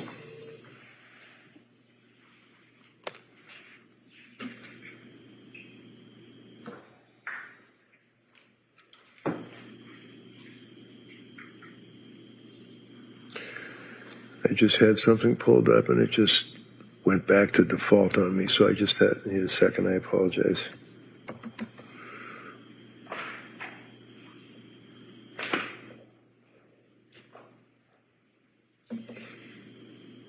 Okay, I get it. And how long have you been working in your particular field? Since 2011. Okay. And you have obviously a very impressive background as far as your educational background and your experience. Do you continue to, like, with continuing education? Yes. Have you ever been aware, are you aware of the Mass General Hospital Center for Women's Mental Health? I'm aware of it, yes. Do they offer seminars and programs as well as research articles? I believe they do. Okay. Do you know that Mass General Center for Women's Mental Health about a year ago issued a fairly major study and various recommendations for people that are dealing with women that have postpartum periods and how they break up the periods? You familiar with that? No, I'm not familiar with that. So if I suggest to you that in that particular Mass General Hospital article, it goes on about postpartum period, and do you agree that the postpartum period, 85% of women that are pregnant or after pregnancy experience some type of mood disturbance? Would you agree with that? No, I wouldn't agree with that. All right. Would you agree that 10 to 15% of women develop more significant symptoms of depression or anxiety? I agree. Okay. And then postpartum psychiatric illness is then divided into three categories. One sounds like something out of the 50s. Postpartum blues. Would you agree with that? Yes. You've heard that expression before, Correct. right? And it can be bothersome, it can be aggravating, it can be intrusive, but it's not threatening the life of the mother or baby or anybody else, right? Correct. And it's fairly common, right? Correct. Number two would be postpartum depression. Now, that's a different issue, correct? Yes. And number three would be postpartum psychosis. Is that right? Yes. All right. Now, postpartum depression, prior to morphing, if you will, into postpartum psychosis, consists of a number of symptoms, symptomology, right? For you to diagnose a woman, whether she's pregnant, has the baby, or after having the baby, with postpartum depression, there are certain things that are symptoms that you look for, right? Correct. Okay. One of which would be depressed or sad mood, right? Yes. Lindsay had that, right? Yes. Next would be tearfulness, right? Yes. Lindsay had that, right? Correct. Next one would be loss of interest in social activities or usual activities or friends. She had that, right? Correct. Feelings of guilt. She had that, right? She didn't express feelings of guilt. Okay. Feelings of worthlessness. Did she express that she felt worthless? She did not express that. How about fatigue? Did she have that? She did not express fatigue, but lack of sleep. I know lack of sleep. Were you aware that, in fact, that she had indicated that she was so wiped out that she couldn't even get out of bed, couldn't put her feet on the ground, and if she did, she felt heavy? I did not hear that from her. Okay. How about, you've mentioned it, you got it, sleep disturbance is another issue, correct? Correct. She had that, right? Yes. Change in appetite, she had that, lost 10, 15 pounds, right? Yes. Poor concentration, she had that, right? She said she was numb. She could not focus. Suicidal thoughts, yes. We know she didn't have a plan, but she had suicidal thoughts, right? Correct. So under the Mass General Hospital research project for women that are suffering from postpartum issues, she pretty much hit every one of the postpartum depression symptoms, correct? Correct. And then it talks about if it increases in severity, significant anxiety symptoms may occur. Not generalized anxiety. Significant anxiety symptoms can occur. Is that right? Correct. And one of the ways that you determine that is by the test that it can be administered to a person who is in a postpartum status. and that would be what we talked about, the Edinburgh test, right? Correct. And you're aware that she was given the Edinburgh test and had a 23 out of 30, I think it was. I was not aware. Okay. And some women develop panic attacks referred to as hypochondriasis. You'd agree with that, right? Agree with that in reference to. Lindsay, she had panic attacks and complained of having panic attacks. Yes. Okay. And then you can get into the various diagnoses of which, on a postpartum person in that time frame, obsessive compulsive disorder, OCD, right? Correct. Or bipolar 1 or bipolar 2, right? Are you using them interchangeably or could develop? Trust me, let's say bipolar 1, Yeah. okay? So that would be one mental disease, correct? Correct. And it's pretty serious stuff, right? Yes. And if a person is diagnosed as bipolar, one of the things that you shouldn't, if you know, is prescribe SSRIs such as Prozac or Zoloft, right? If you know. I'm not sure of that. Okay.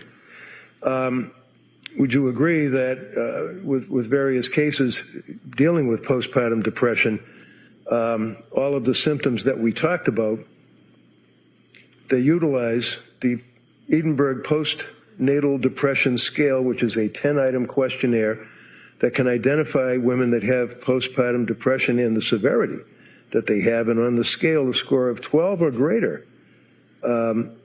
it raises concern and indicates a need for more thorough evaluation, right?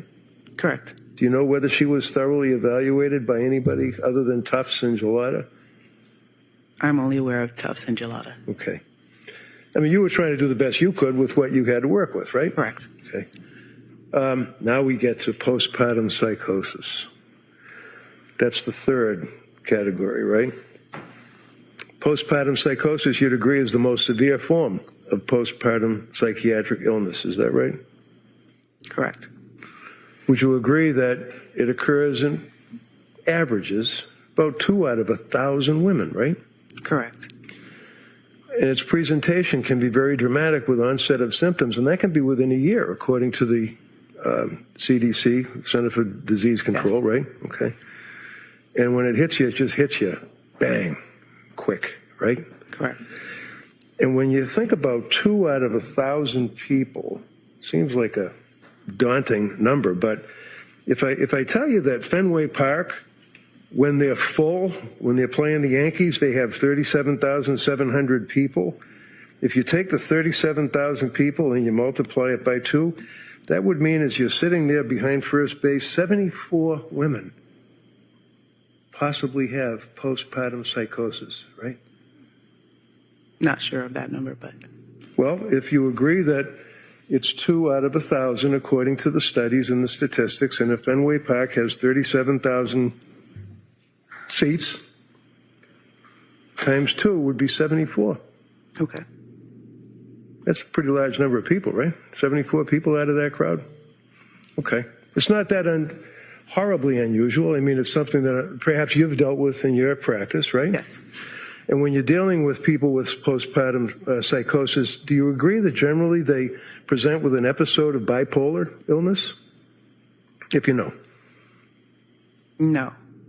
No, they don't, or no, you don't know? No, I don't know. Okay.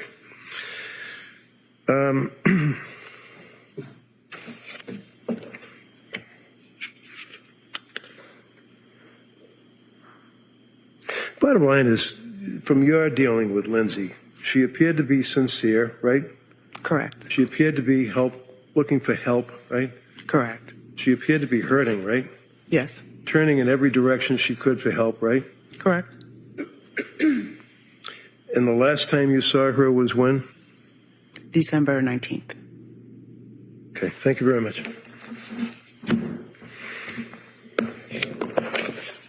Attorney Bucky. Briefly, please. Ms. Dukes, you indicated that you didn't review the records of Nurse Paula or Nurse Gelada. Correct. Why? I wanted to have a fresh set of eyes to look at the situation and to assess it when she came in for her visit. That's typical practice.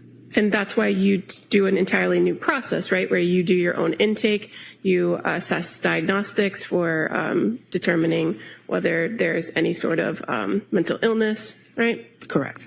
And while you can collaborate or speak with the providers about an overall treatment for the patient, your therapy is your therapy. Correct. And as far as your role, you don't have any role in medication management, do you? No, I don't. Okay. And so when the note read current medications, is that just based on what pre-fills for the patient, based on their historical records for the clinic? Yes. And so you don't know what she was prescribed and when, and if all of those prescriptions were active. You just know what's in the computer.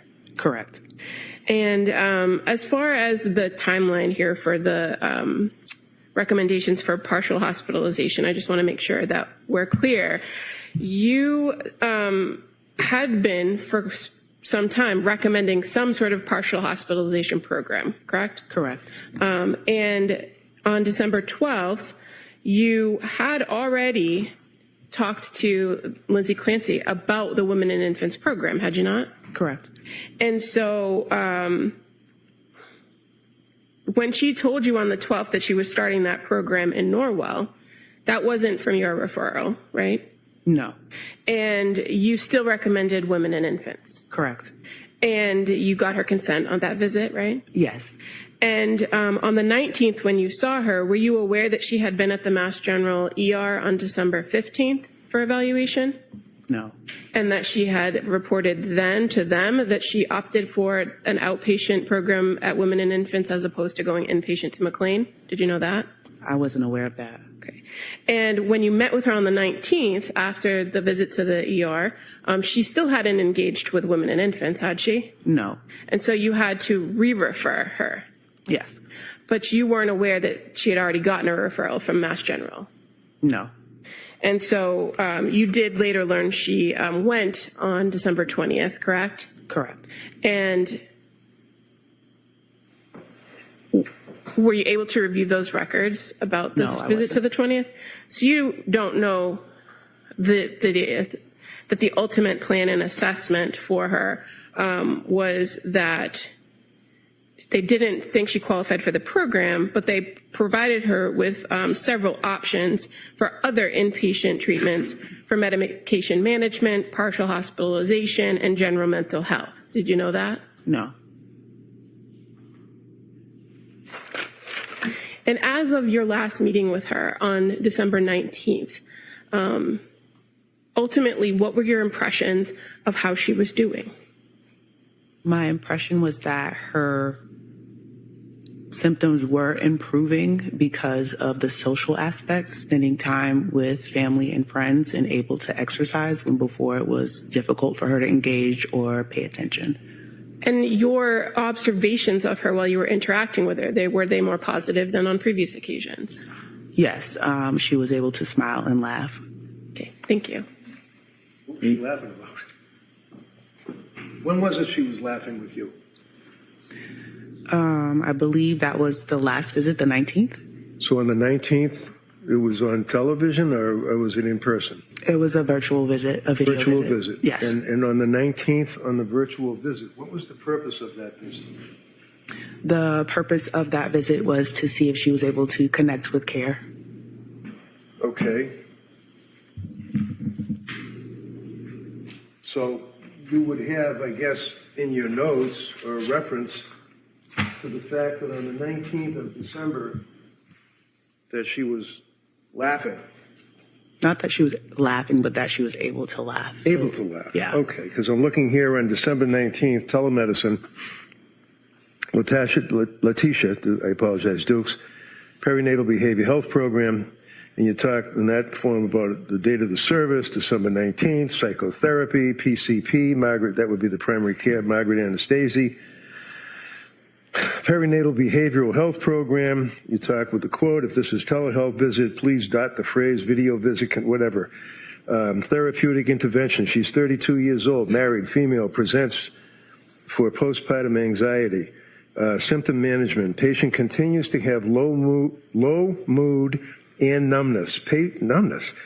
Was she laughing when she had numbness? What date are you looking at? December 19th, the last day you saw her, or the last time you had any contact with her. She didn't appear to have that, no. She didn't appear to have what, laughing or numbness? Numbness. Well, it says right in the notes, does it not, that the patient continues to have low mood and numbness. Yes. Okay. I don't want you to say yes unless I can show it to you. So, the patient continues to have low mood and numbness, right? Correct. Patient has not had suicidal ideation and did not need crisis intervention over the weekend. In other words, she didn't kill herself, right? Correct.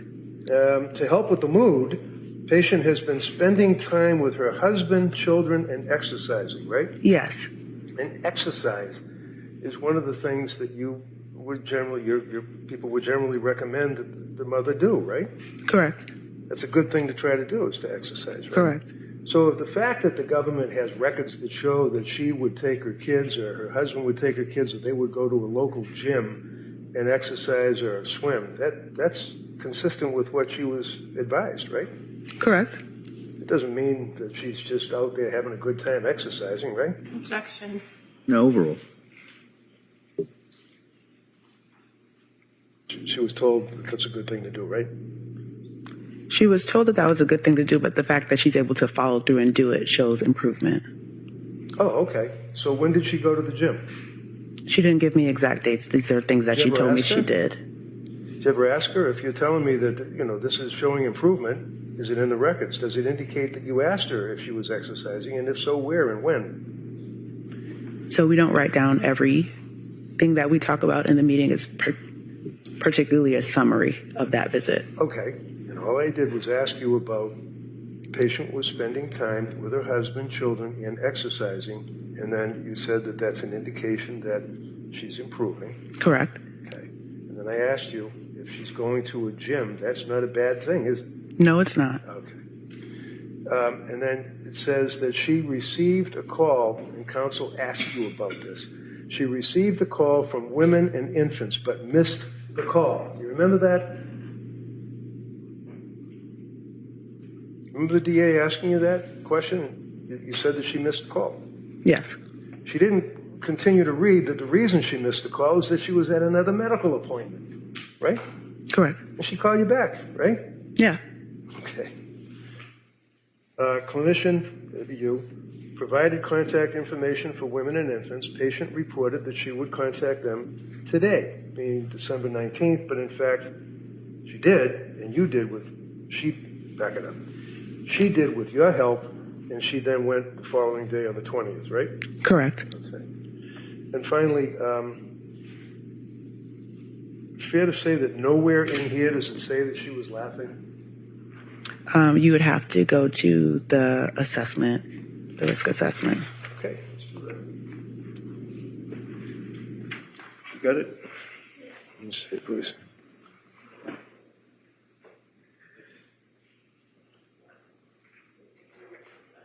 Okay. Now, what's a mental status exam? So a mental status exam is to assess how the person is appearing that day, their mood and their interaction with you in that visit and how you perceive them. Okay. So, with the help from the DA, we have December 19th, the telemedicine form, clinical notes, right? Yes. The laughing wouldn't be in that area, would it? No, it would be more so in this area. Yeah, okay. Yes. Mental status exam, right? Mm-hmm. Appearance, hygiene, WNL. Within normal limits. Okay. Clothing normal, eye contact normal, build normal, posture normal, body movement normal, right? Yes. Behavior is cooperative, right? Yes. And speech is within normal limits, is that correct? Correct. Emotional state, affect. Patient reports feeling numb and having low mood for most of the day, right? Yes. Facial expression, other. Facial expression, calm, was able to laugh and smile, right? Yes. Would that be in response to you saying something funny, or why was she laughing? That would be in response to me saying something funny. So you guys were kind of bonding a little bit. Yes. All right. But she basically still continued to report that she was numb, having low mood, and basically the symptomology that she had already reported, right? Correct. Okay. Thank you, ma'am. I appreciate it. All right, Como. Nothing further. Thank you.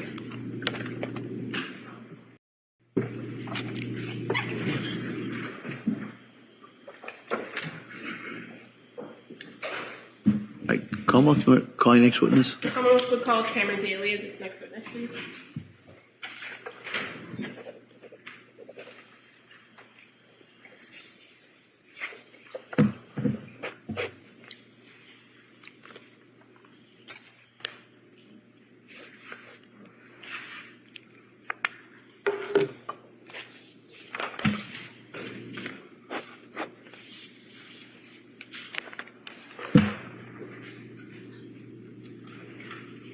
Good afternoon, sir. Stop right there. Good afternoon. Do you solemnly swear that the testimony and the evidence you shall give to the court and the jury in the matter now pending between the Commonwealth and the defendant class will be the truth, the whole truth? So help you God. Thank you, sir. You may have a seat. All right, good afternoon, sir. Afternoon, Your Honor. All right, Ms. Buckingham, please. Thank you. Sir, could you please tell the jury your first and last name? Cameron Daly, And how do you spell your first name? Cameron. And can you just spell your last name for the record? Daley. And where do you work? Duxbury Police Department. How long have you been there? 6.5 years. And back in January of 2023, what was your assignment then? Patrolman. And I'm going to draw your attention specifically to January 24th, 2023. Were you asked to do a particular assignment out of Duxbury in that evening? Yes. And what were you asked to do? Report to Brigham Women's Hospital And why were you going there? for hospital watch of the suspect. And that individual was Lindsay Clancy? Correct.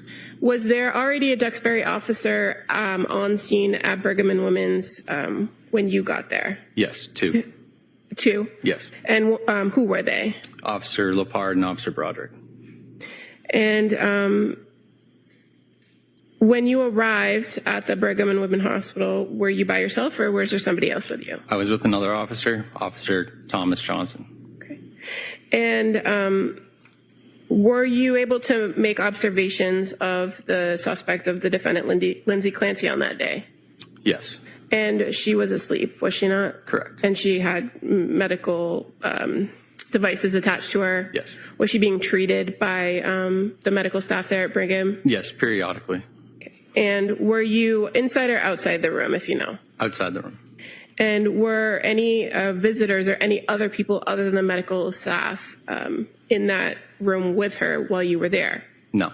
And from the 24th into the 25th,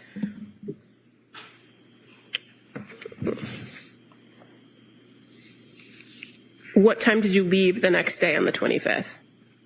So I reported to the hospital on the 25th. Oh, okay. I was there. I arrived at 10 a.m. So your shift there at the hospital was what? I got there at 10 a.m. I left about 7 p.m. that night, but it was an 8 to 4 scheduled patrol shift. Okay, and you said that was on the 25th? Correct. And you took over for Officer Lepard? Correct, who were there on the overnight previous. Okay, thank you for clarifying. And when you left that next evening on the 25th at 7 p.m., was there another Duxbury officer who came to relieve you, or who came to relieve you? No, at that time, State Police Detective McDonald arrived on scene with his crime scene team, and then Plymouth County Sheriff deputies came to take over the hospital watch. And during that entire shift that you were there, were any attorneys or any other individuals in the room to see Ms. Clancy? No. And did you go back to the hospital for any shifts after that day? No. Thank you. Nothing further. Were you in uniform? Yes. Had your gun on? Correct. Had your badge?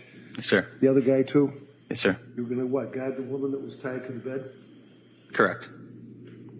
That's all we have. Anything? Nothing further. All right, thank you, sir. Let me step down. Thank you.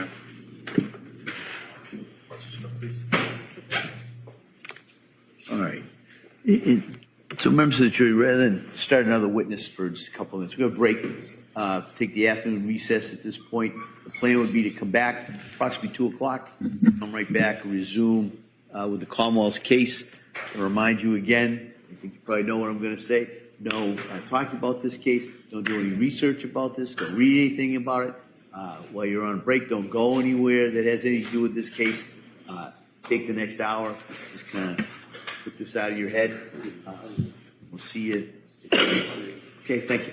Court, all right. Good. Time to close the notebook. This, lovely.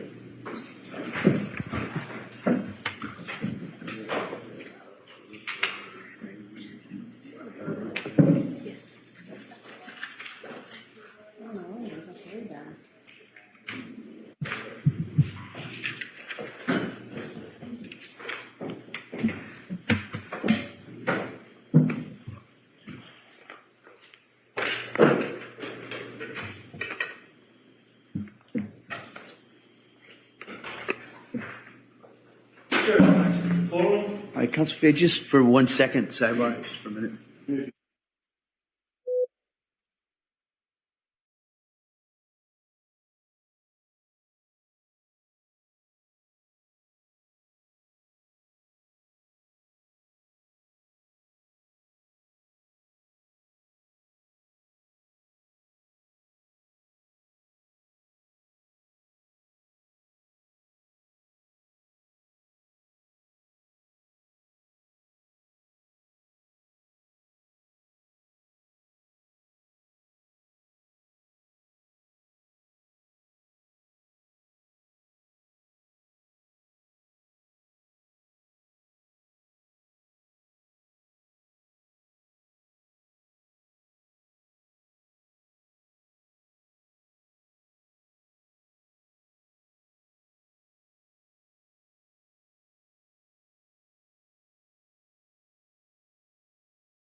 court is back in session. You may be seated.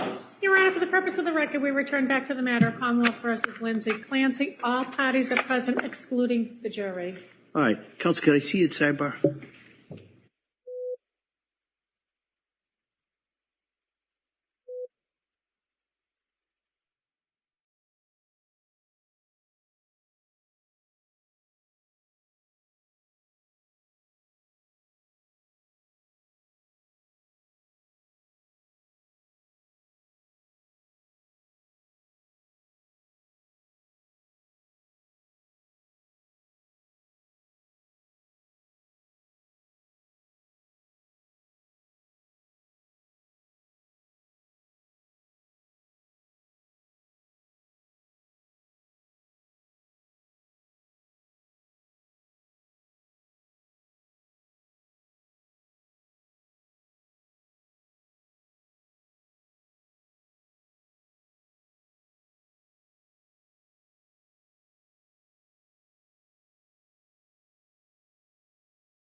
Your Honor. We could just go back to second degree, please. Sorry.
While we're waiting for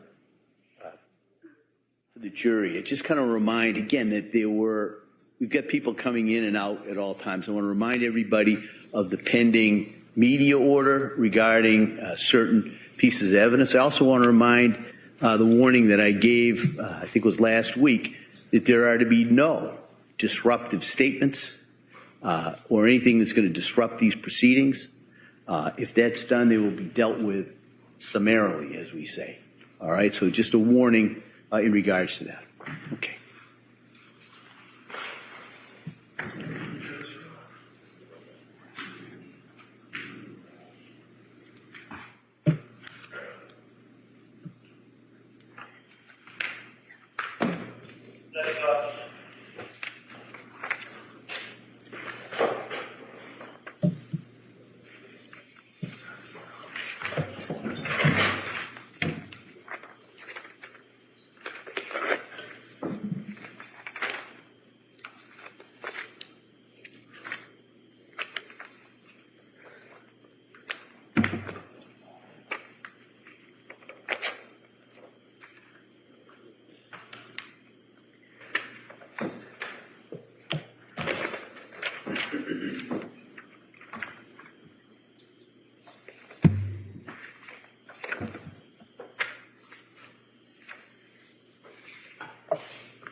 We all set? All right, yeah. Ready for the jury.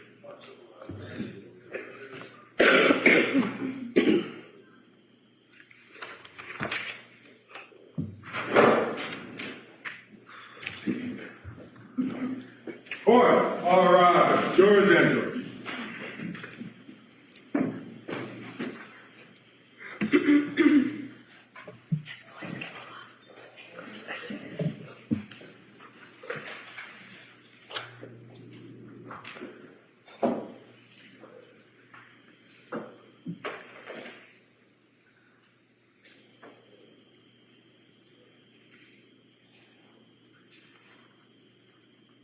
This court's now in session. Please be seated. Your Honor, for the purpose of the record, we return back to the trial of Commonwealth versus Lindsay Clancy. All parties are present, including the defendant and including the 18 jurors. All right. Everybody, thank you for your patience. We'll give you a couple extra minutes to look at the solar eclipse while you're out. So what we're going to do is we're going to return now to the Commonwealth's case. Commonwealth, can I call your next witness, please? Prior to the witness, Your Honor, I would just move to enter in as the next exhibit the excerpted pages from the South Shore Health System Perinatal Behavioral Health Program regarding the last witness, Letitia Dukes. Okay. Any objection? By agreement, Judge. All right. So it's by agreement. 226. We would call Nicole Bradley as the next witness, please. Thank you. Just for the record, Your Honor, I object. It's not contested. I don't think it's necessary, so I object. All right. Same finding. Yes.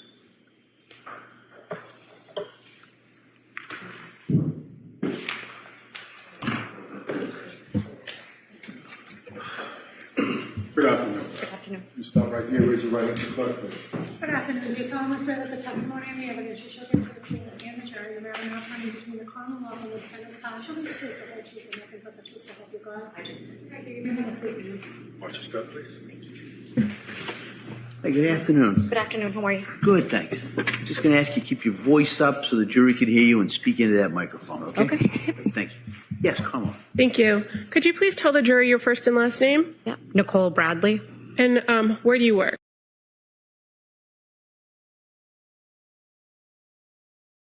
Division. And as one of the roles of the Field Services Division, does the Sheriff's Department engage in what's called hospital watch? Yes, we do. Can you tell us very briefly what that is? Yep. So if any safekeep, detainee, or inmate goes over to the hospital, we use our deputies and matrons to cover them on a security watch. And are the employees from the Sheriff's Department who are on those watches required to log the activity of who comes and goes from the individuals who they are there to watch? Yes, they are. And are those records kept in the normal course of business at the Sheriff's Department? Yes, they are. And you're familiar with those records and what they look like? Yes, I am. If I may approach. Objection to the record. Okay. All right. You want to approach and then? Yes, please. Thank you. Then there'll be no objection. Just going to show you a packet. If you could take a quick look at that. Yep.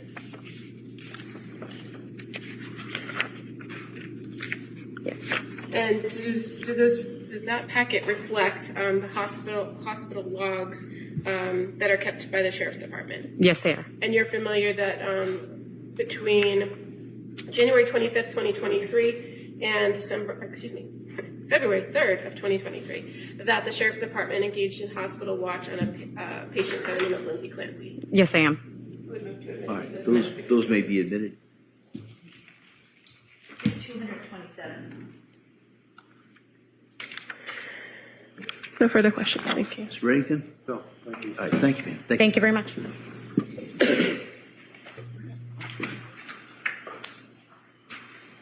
Commonwealth calls Dr. Renee Stonebridge.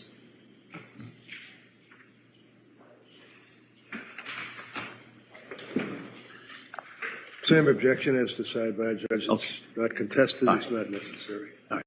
Same finding, same analysis. Thank you.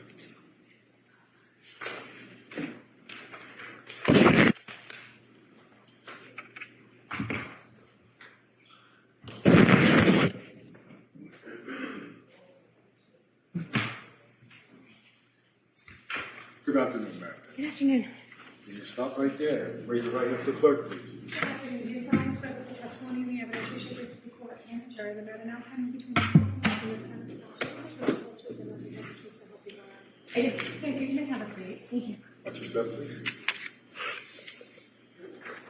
Good afternoon. Good afternoon. All right, Ms. Sprague? Thank you, Your Honor. Good afternoon. Can you please state and spell your name for the record? Yes, my name is Renee Stonebridge, Renee Stonebridge. Where do you work? I work at the Commonwealth of Massachusetts at the Boston office. And what department do you work for? I work for the Chief Medical Examiner's office. And how long have you worked there? I have worked there since July of 2017. And can you describe your educational background? Yes, I did 4 years of college at SUNY at Stony Brook in New York. I was a double major in German languages and literature and biology. And then I did 4 years at the American University of Antigua, where I got my medical degree. I also graduated with honors, magna cum laude. After that, I did a 4-year combined anatomic and clinical pathology residency program at NYU Winthrop Hospital in Long Island, New York. I also served as chief resident during my final year there, so 2016 to 2017. After that, I did a 1-year forensic pathology fellowship at the Boston office of the chief medical examiner. And then after that, I did a 2-year neuropathology fellowship program through Brown University at Rhode Island Hospital. And I am board certified in forensic pathology, anatomic pathology, clinical pathology, and neuropathology. What is neuropathology? Neuropathology is the study of the brain, the dura, the eyes, and spinal cord, and muscle. What is your role at the Office of the Chief Medical Examiner here in Massachusetts? My role there is the Director of Cardiac and Neuropathology. I'm also a medical examiner, but my primary focus is brains and hearts. And so will there be an occasion where a medical examiner is doing an autopsy and they will send you either a brain or eyes or things of that nature to examine? Yes. And why are those things sent to you in particular? We have certain criteria that is followed in order for a neuropathology consult to occur. Some occasions are any children under the age of 2. I am to receive the brain, typically the spinal cord, depends on circumstances, the eyes and the dura as well. Also, if there's any suspicion of some type of homicidal injury to the head, blunt trauma, typically, those cases will typically come to me as well. Sometimes there are cases in which it may just be something that is a surprise. One of the MEs is doing the autopsy, the head is opened up and they see something unexpected, they see something that may be hard to diagnose as someone who is not neuropathology trained, or maybe something like a tumor that is unexpected, or a rare neurologic disease, neurodegenerative disease that requires further neuropathologic evaluation. And were you tasked with doing some examinations regarding Cora Clancy, Dawson Clancy, and Callan Clancy? Yes. And specifically for Cora Clancy, what did you examine? For Cora Clancy, I examined the eyes. And what were your findings when you examined her eyes? The findings when I examined the eyes were that there was acute hemorrhage of the extraocular muscles and adipose tissue. So when the eyes are taken out, this happens after the brain comes out of the skull. And there is a thin portion of bone in the bottom frontal portion of the skull where that bone is broken and the eyes can then be examined on the inside of the head. Obviously, they're examined also on the outside of the head as well. But you can look at the optic nerve and you can look at the tissue that is surrounding the eyes. So the eyes are within the head with some muscle and some adipose tissue. So there is hemorrhage in these portions of adipose tissue and muscle that is surrounding the eye itself. And then also one of the findings was that the optic nerve sheath on the left side has some punctate hemorrhage.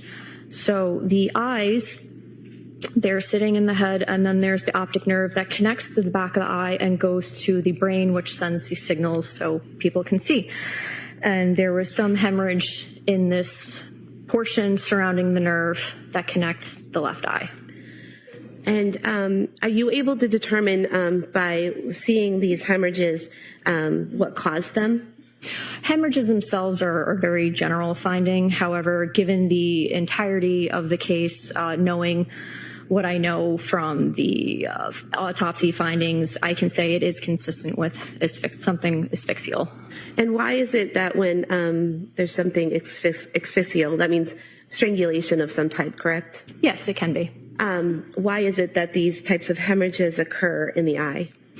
What happens when there's some sort of asphyxial element to a person, it could be from many different things, but what happens is the blood in the head, if there's, say, some type of compression of the neck or something else that causes asphyxia, there's many things, but if there's some sort of compression, the blood basically gets kind of stuck in the head area.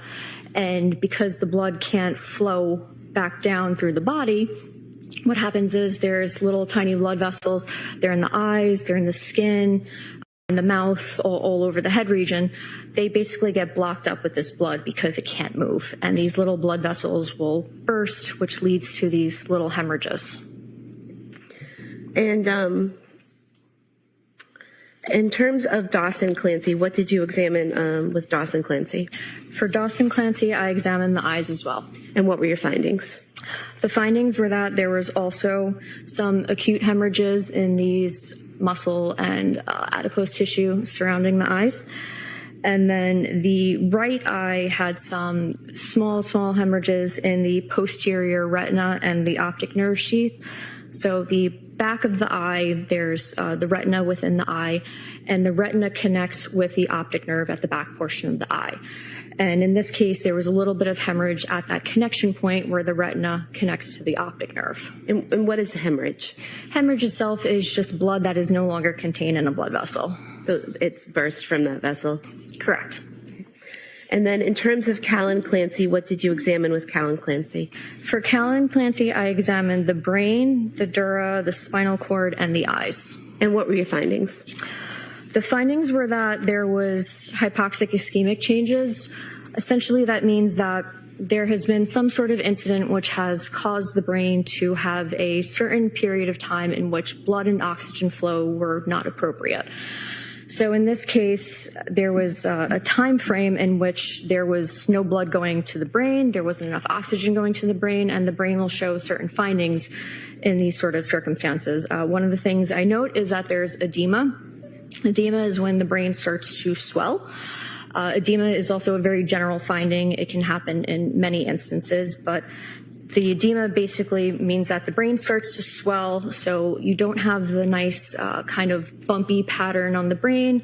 It starts to swell up and it gets a little more flattened because the brain is encased in the skull, so now it's pressing against the skull because it's swelling up and getting bigger. One of the other things I noted with that was that there was compression of the ventricles. So the ventricles are almost like a tunnel system inside the brain that allow for the cerebral spinal fluid to flow through the brain and go into the spinal cord. And when the brain starts to swell up, it not only swells up outwards, but swells inwards on itself as well. So these ventricles that are located in the inside portion of the brain are starting to get kind of squashed because the brain is swelling. Another thing I noted was that the brain was diffusely friable, meaning that it's very soft. So one of the things I do on all my brain cases is they go into formalin. The formalin allows them to fix, which basically firms up the tissue. And it makes the tissue more easy to manipulate. A fresh brain coming out of a skull is very soft. It's very easy to damage it. It's very easy to put your fingers through it if you're not careful. So one of the things that gets done is these brains will go into formalin. I typically will let them fix for about 2 weeks or so. And sometimes, regardless of the fixation time at the formalin, sometimes the brain still will not firm up the way it should, because if I'm receiving a brain and it's already has hypoxic ischemic changes, the formalin is only going to penetrate the tissue so much because the tissue is essentially already dead. Can I just stop you for a second? What is hypoxic ischemic changes? Hypoxic ischemic changes is when you are getting lack of blood and oxygen flow. So hypoxic is the oxygen portion and ischemic is the blood portion. So what you saw with Callan's brain was consistent with a lack of blood and oxygen? Correct, yes. Which then led to brain death? Correct, yes. How long, based on your training and experience, does it take for a brain to start dying after the loss of blood flow and oxygen? It varies based on different sources. Most sources say it's between about 6 to 8 minutes. If there is no oxygen flow, then the brain will essentially start dying. It depends on, if there's resuscitation that occurs afterwards, but it's generally in the frame of 6 to 8 minutes or so. And once brain tissue dies, it can't be brought back, correct? Correct, yes.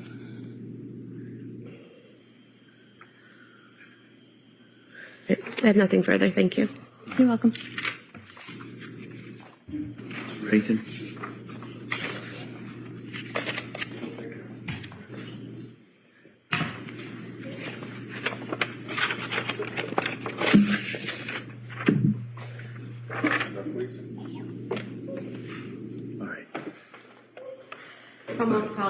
Hold on here. Counsel, hold on.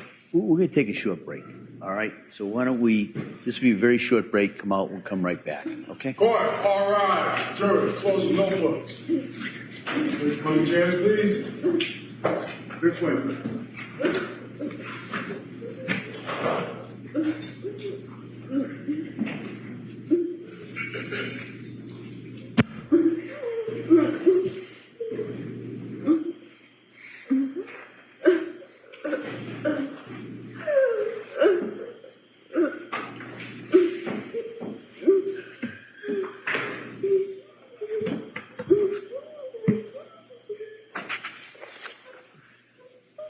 Jurors are exiting the courtroom. Court's in session.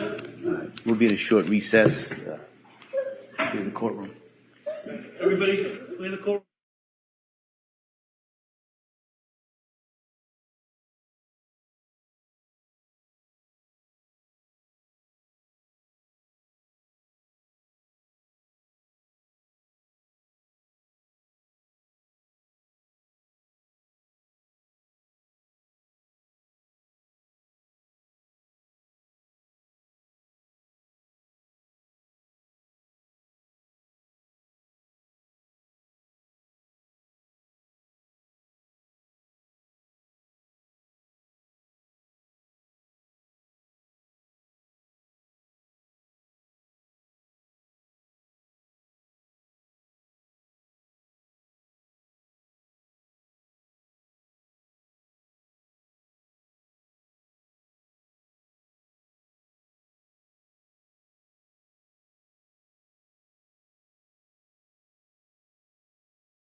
Hi. Counsel, can I see you at sidebar? Commonwealth versus Lindsay Clancy.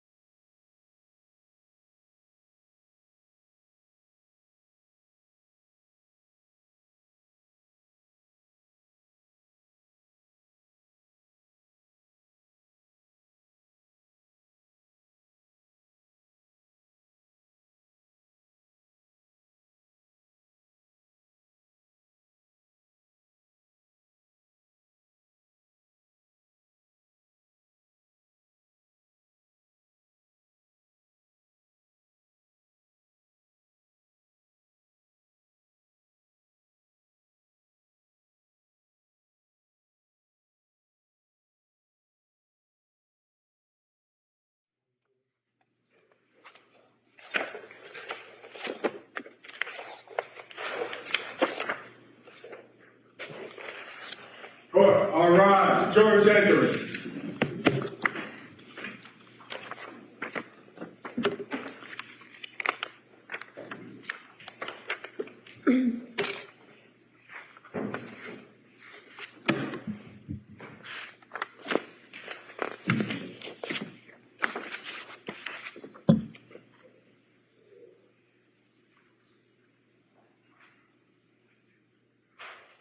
This court's now in session. Please be seated. Your Honor, for the purpose of the record, we return back to the trial of Commonwealth versus Lindsay Clancy. All parties are present, including the defendant and including the 18 jurors. All right. Well, members of the jury, I just kind of want to revisit an instruction I've given you a couple times, I think, during the course of this trial. It's important to understand and remember that sometimes there's evidence that's presented in the trial that creates an emotional reaction. But as jurors who have taken an oath to follow the law, I'm instructing you that the law says you must separate any emotional reaction on your part from the informational value and weight that the evidence produces. Your verdict in this case is going to have to be based solely on the evidence, and it's not going to be. It cannot be based on sympathy or anger or passion or prejudice. So you've got to keep that in mind. And so with this, we're going to go to the next witness. Okay. Commonwealth calls Dr. Barbara Vidal Olson.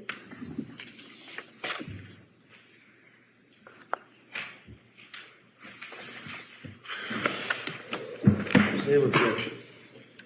All right. Same finding and analysis. Afternoon, ma'am. Sound like you're ready to write into the clerk, please. Good afternoon. Do you solemnly swear that the testimony of the evidence you shall give before me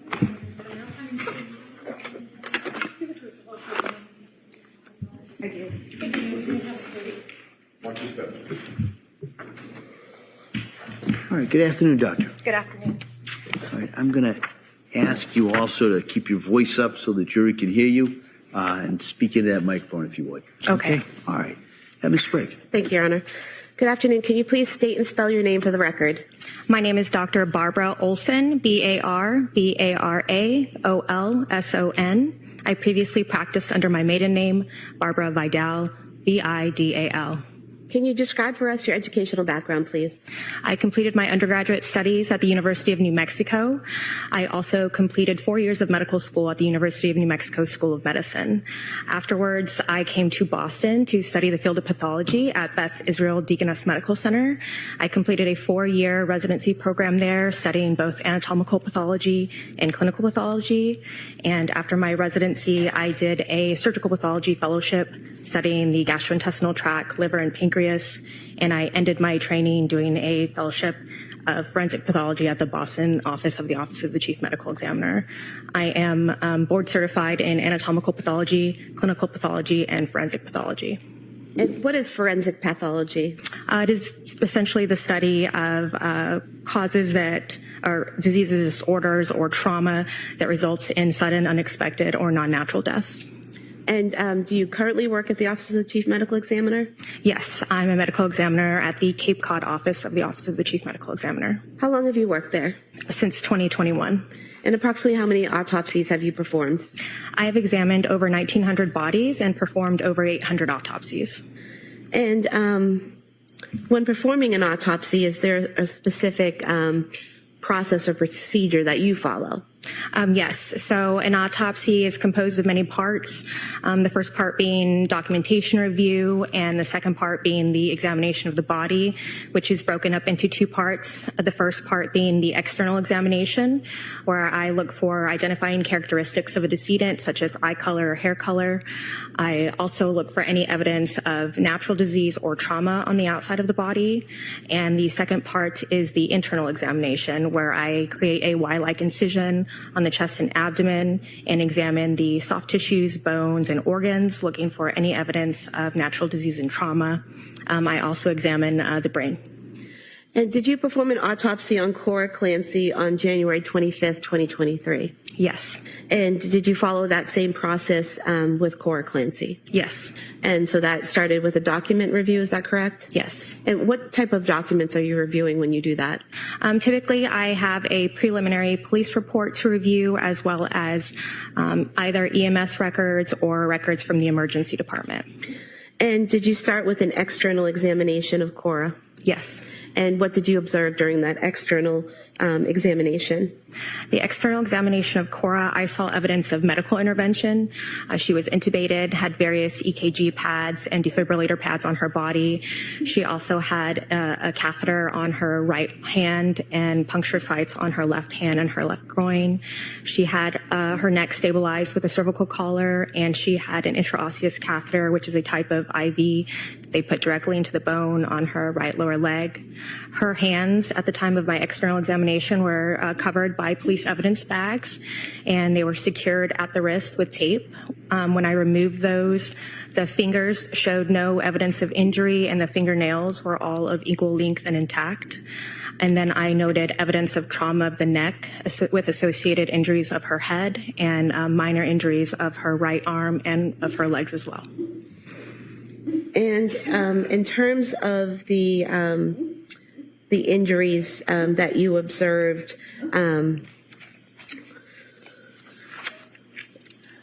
evidence of trauma to her neck, were there also injuries to her face and neck area that seemed to go along with the trauma to her neck? Yes, there were findings of the head that were associated with the trauma of the neck. And what were those? So on her neck, she had a ligature furrow. A ligature is an object used to apply external force to the neck or compress the neck.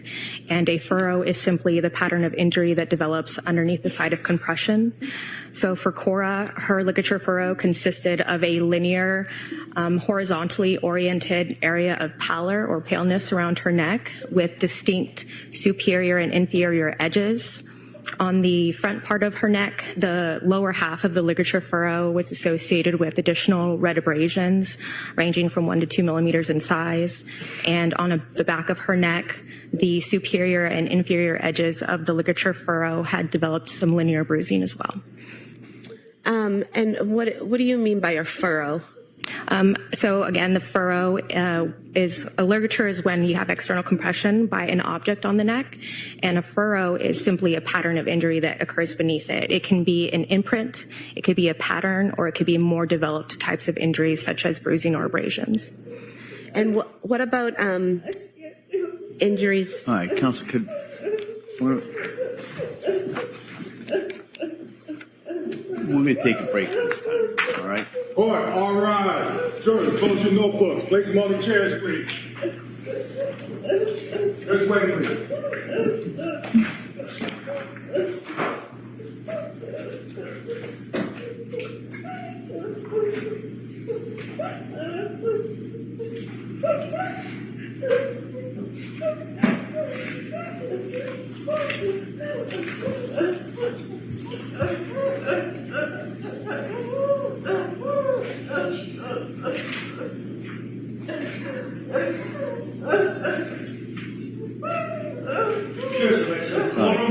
We're going to recess for a few minutes. I'm going to come back. We'll speak to counsel in regards to schedule.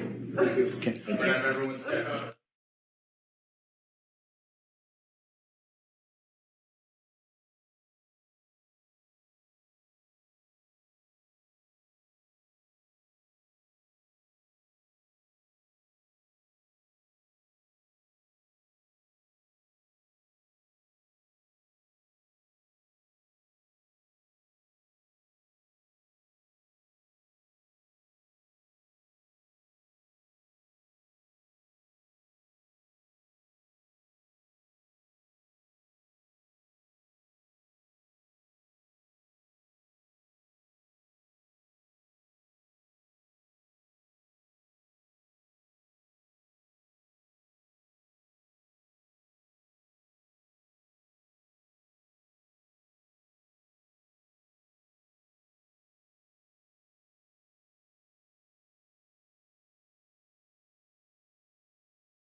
Court succession, please be seated. Your Honor, for the purpose of the record, we return back to the matter of Commonwealth versus Lindsay Clancy. All parties are present, excluding the jury. All right.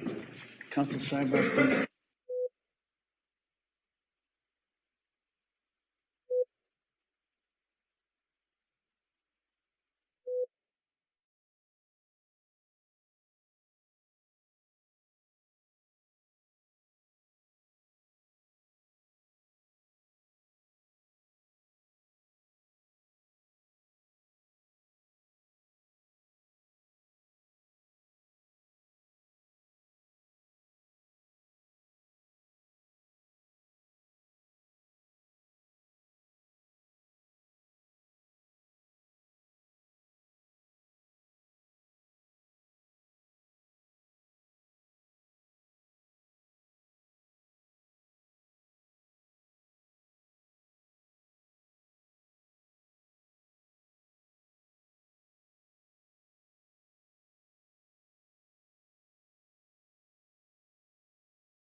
Yeah.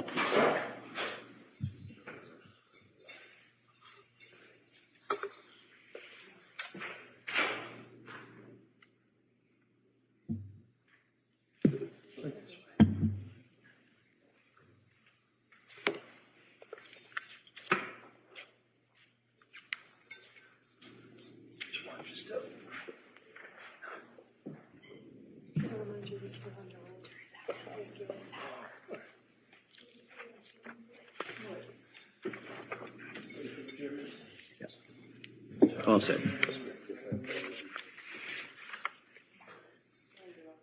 Yes, I am still under oath.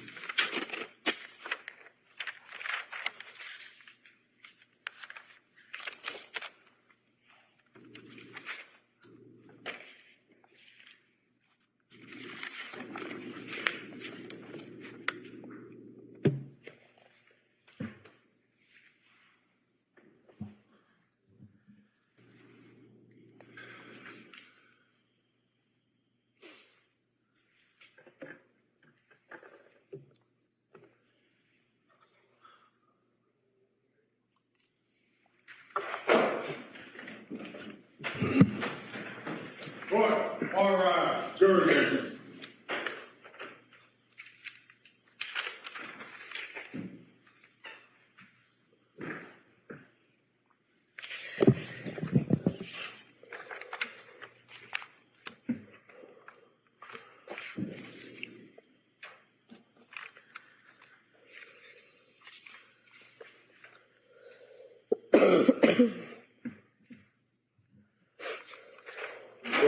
session. Please be seated.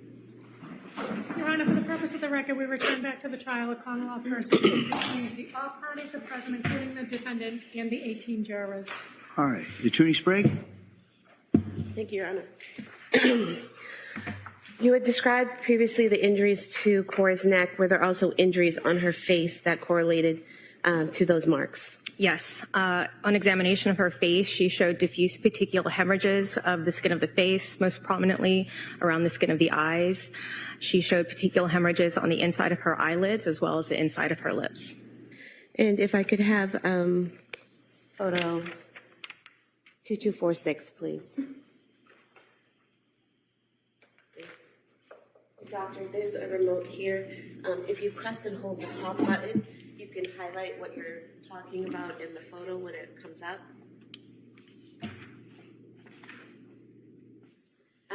What are we seeing here? Is that the area of the petechial hemorrhage? Yes. In this photo, I have the lower lip pulled down, and on the inside of the lower lip, we can see punctate hemorrhages, which are the petechial hemorrhages. Okay. And if you could, is that working for you? I can need to see that. Okay. This area here? Yes. Okay. You just hold that top button and hold it down. And so we can remove that photo. When you talked about petechial hemorrhage in the eyes and eyelids, did it look similar to that? Yes. And basically it's those red marks all around the mouth, and then those same red marks were on the eyes. Yes. Eyelids. You tell me where they were. So they are pinpoint hemorrhages that occur, and again, they were located on the inside of the eyelids. So I inverted the eyelids and I lift open the inside of the lips, and they were also in those locations. And if we could have photo 7784, please. If you could tell us what injuries we're seeing here in this photo. In this photo, we are looking at the body from the left, and you can see the ligature furrow in this photo. Here is the linear area of pallor with the distinct superior and inferior edge. You can also appreciate in this photo some small punctate hemorrhages or the petechial hemorrhages of the face. Okay. And if you could show photo 7782, please. What are we seeing here in terms of injuries? In this photo, we are looking at the front of the neck, again focused on the ligature furrow, which is this distinct area, linear area of pallor. And on the front of her neck, the lower half of this ligature furrow had scattered red abrasions associated with it. You can take down the photo. What are abrasions in terms of what you do? So abrasion occurs when there is sufficient friction against the skin to cause a removal of the superficial layer of the skin. Is it basically a scrape? Yes. And can we have photo 2256, please? You can tell us what we're looking at here, please. This is a close-up photo of the back of the neck. Here is the linear area of pallor with the distinct superior and inferior linear edges. You can appreciate that the linear edges in this photo started to develop linear bruising. And were there other injuries on the body other than those on the neck and the face? Yes, she had injuries to her right arm and on her legs. And if I could show you photograph 7789. Are you able to tell us what we're looking at here? This is an up-close photo where we can see a very small, faint bruise. All of the bruises on her legs as well as her right arm consisted of small scattered bruises. And if we could have photo 7770. What are we seeing here? This is an image focused on her right leg. Here we see 3 bruises on her knee and 2 bruises on her left lower leg. This is a site of medical intervention, the intraosseous catheter site where the needle enters the bone. And if we could see 7790, please. What are we seeing here? This is a close-up photo of her left leg. Again, we can see a bruise here as well as a bruise here on her left lower leg. And then the last photo, 2233. Oh, I'm sorry, one more after that. What are we seeing here in this photograph? In this photo. And then the last photo, 2233. Oh, I'm sorry, one more after that. What are we seeing here in this photograph? In this photo, we can see the bruises I described earlier, as well as the inside of her left ankle. We're seeing 2 additional bruises. And if we could see photograph 7794. What is shown in this photo? This is an image of her left leg, again showing the 2 bruises close to her left ankle and then additional bruises on her left lower leg. And then 7775, please. What are we seeing in this photo? This is an image of her right arm extended, and I have the image focused on her right bicep where there was 3 small bruises. And in terms of bruising, are you able to tell the age of a bruise by looking at it? No. Can you tell whether it's a fresh or an old bruise? So generally speaking, we can appreciate the color of bruises. So red, blue, purple bruises tend to be bruises that occur more recently. And as they heal over time, they start to take on a yellow or green appearance. And the bruises that you observed on Cora's body, how did they appear? They all had versions of red appearance to their shapes. So because they had red appearance, does that mean that they are fresh wounds? They occurred recently. And again, you can't tell how they occurred or what the exact time and date they occurred. Correct. Is there any information you can glean from the location of the wounds where some of the bruises were close together, like the 3 on the knee or the 2 on the lower right leg? No, I can only document where they are in their measurements. Now,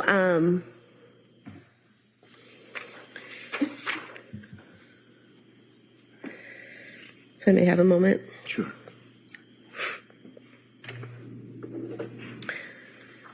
Going back to the injuries on her neck, what do those tell you based on your training and experience, when you're trying to determine the cause of death? What do those wounds tell you? When I see a ligature furrow that is horizontally oriented in association with significant petechial hemorrhages, those findings are consistent with a ligature strangulation. And what is ligature strangulation? Again, a ligature is an object used to apply external force to the neck, and a strangulation is when it is done by someone else. And when that happens, what effect does it have on the body? How does it? What is the mechanism of death? Ligature strangulation results in a category of asphyxial type of deaths. Asphyxia means that the body is deprived of oxygen, and in this case, specifically the brain.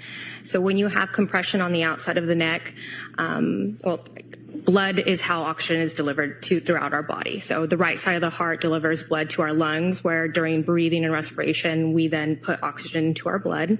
It then moves to the right side of our heart and gets pushed out to our body through blood vessels we call arteries. Once the oxygen is released at its targeted site, it then recirculates to the right side of the heart through blood vessels called veins, and the process starts all over again. It's a continuous circulation. But when you have compression of the neck, first and foremost, your airways reduce. It's compressed, so you can have a reduction in your ability to breathe or complete inhibition in your ability to breathe. When you have compressions of the veins of the neck, the blood cannot drain from the head, and so then the blood actually has a backwards flow of pressure that meets the arterial blood, and that results in an increase of blood pressure within the blood vessels, as well as an overall increase in intracranial pressure. And with the compression of the artery, there's no oxygenated blood being delivered to the brain. And as this blood is gathering in the face and head area, is that kind of causing the same type of pressure as a balloon filling up? Yes, or like a water pipe as well. Okay. And what happens as that blood pools and causes that pressure in the face and the head? What normally happens is, first and foremost, the brain just has a reduced ability to take in oxygen, and in the smallest vessels in the face and brain, such as capillaries or venules, they are subject to rupture. And as that pressure is building in those veins and are rupturing, is that painful? Just like our blood vessels run throughout all of our body, there are nerves throughout all of our body as well. And so there is a component of pain present until loss of consciousness occurs. And how long can it take, or does it take, for loss of consciousness to happen? I cannot put a specific time on it for the interval. There's multiple variables to consider in a case-by-case basis. The type of ligature used, the force of the ligature used against the neck, as well as the intensity and duration of the altercation. However, in situations where there's complete oxygen deprivation, loss of consciousness can occur as early as 10 to 30 seconds, with brain damage beginning at the 1 minute mark and irreversible brain damage and subsequent death occurring around as early as 5 minutes, again with the caveat that there are variables that might accelerate or decelerate that time frame. Is there a type of constant pressure that's required to cause that loss of consciousness? Ultimately, once the brain has a critically low level of oxygen, a loss of consciousness will occur. It takes an average of 4 pounds to compress the veins of the neck and an average of around 10 pounds to compress the arteries of the neck. And so if someone's squeezing something or pulling something around the neck at that 4 pounds or 10 pounds of pressure in a consistent basis without any resistance, does unconsciousness happen faster? It could occur faster, yes. What if someone's resisting or struggling or pulling away? Could that take longer? When the body is in a state of stress, you have a stress response that demands an actual increase in oxygen utilization by our body. So in the presence of an increased demand with a decreased amount being delivered to the brain, it can accelerate the timeline to loss of consciousness. What do you mean by accelerate the time to loss of consciousness? It's obvious what she means. No, overall, you can ask. It would just make it occur faster. And so if that pressure isn't constant, say someone struggles and is able to get free a little bit, and then you have to tighten it again, does that make it take longer? Sustained. You said anywhere from 5 to 30 seconds. What are the factors? I'm sorry, you said 10 to 30 seconds. Is that correct? Yes, for loss of consciousness. What are the factors that are at play for whether it's 10 seconds or 30 seconds? Again, there's multiple variables. So the force of the ligature against the neck, the actual ligature itself, and the intensity and duration of the altercation. And once someone loses consciousness, do they immediately die? No. So if there's no intervention, the brain continues to have a lack of oxygen. And so until the brain cells start to die, it's irreversible injury to the brain. The person is alive until the body can no longer sustain the lack of oxygen. If someone is strangled to the point of unconsciousness and the strangulation stops, can they wake up? Without intervention is very unlikely. So do you recall testifying previously that when asked if a person were to use a ligature around someone's neck to the point where they pass out? Counsel, we've had that answer, right? It's an inconsistent statement. This is your witness. I know, and I can impeach with an inconsistent statement. I see it's sidebar.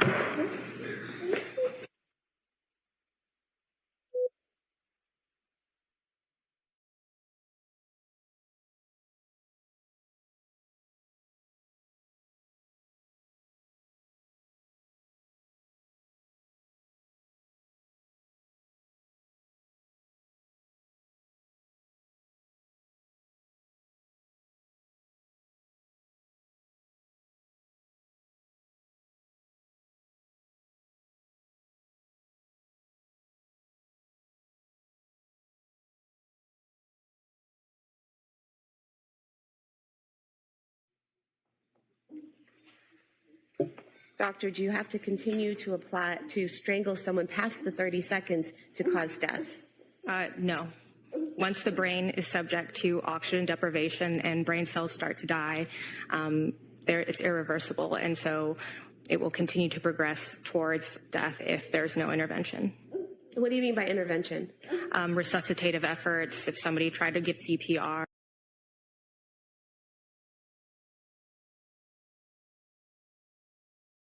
It would be your opinion that pressure would be continually applied even after losing consciousness to cause death? Sustained. Hold on. Sustained. Next question. So your testimony is that you can strangle someone for 30 seconds, let go, and then they die?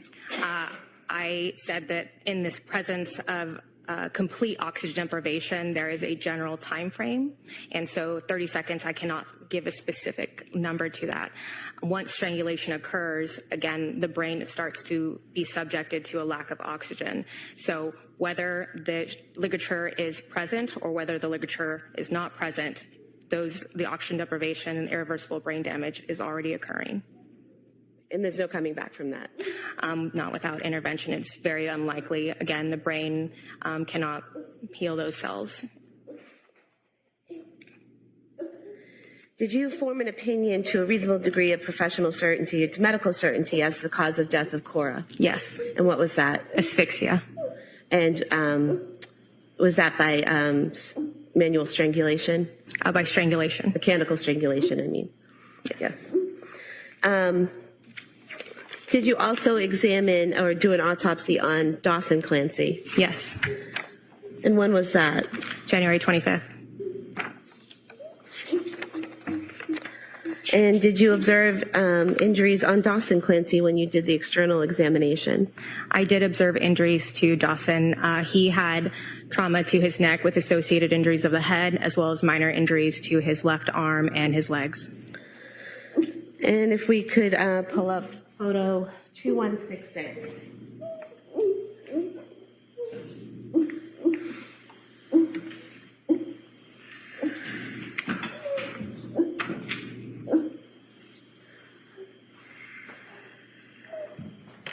What are we seeing in this photo? This photo is a picture of the lower lip of Dawson being pulled down, and we can see, again, similar to Cora, these petechial hemorrhages on the inside of the mouth. And can you also see them on the eyes in this photo? You can see periorbital petechial hemorrhages, so the skin around the eye. And were there also those same type of hemorrhages when you lifted the eyelid? Yes. And if we could have photo 2149.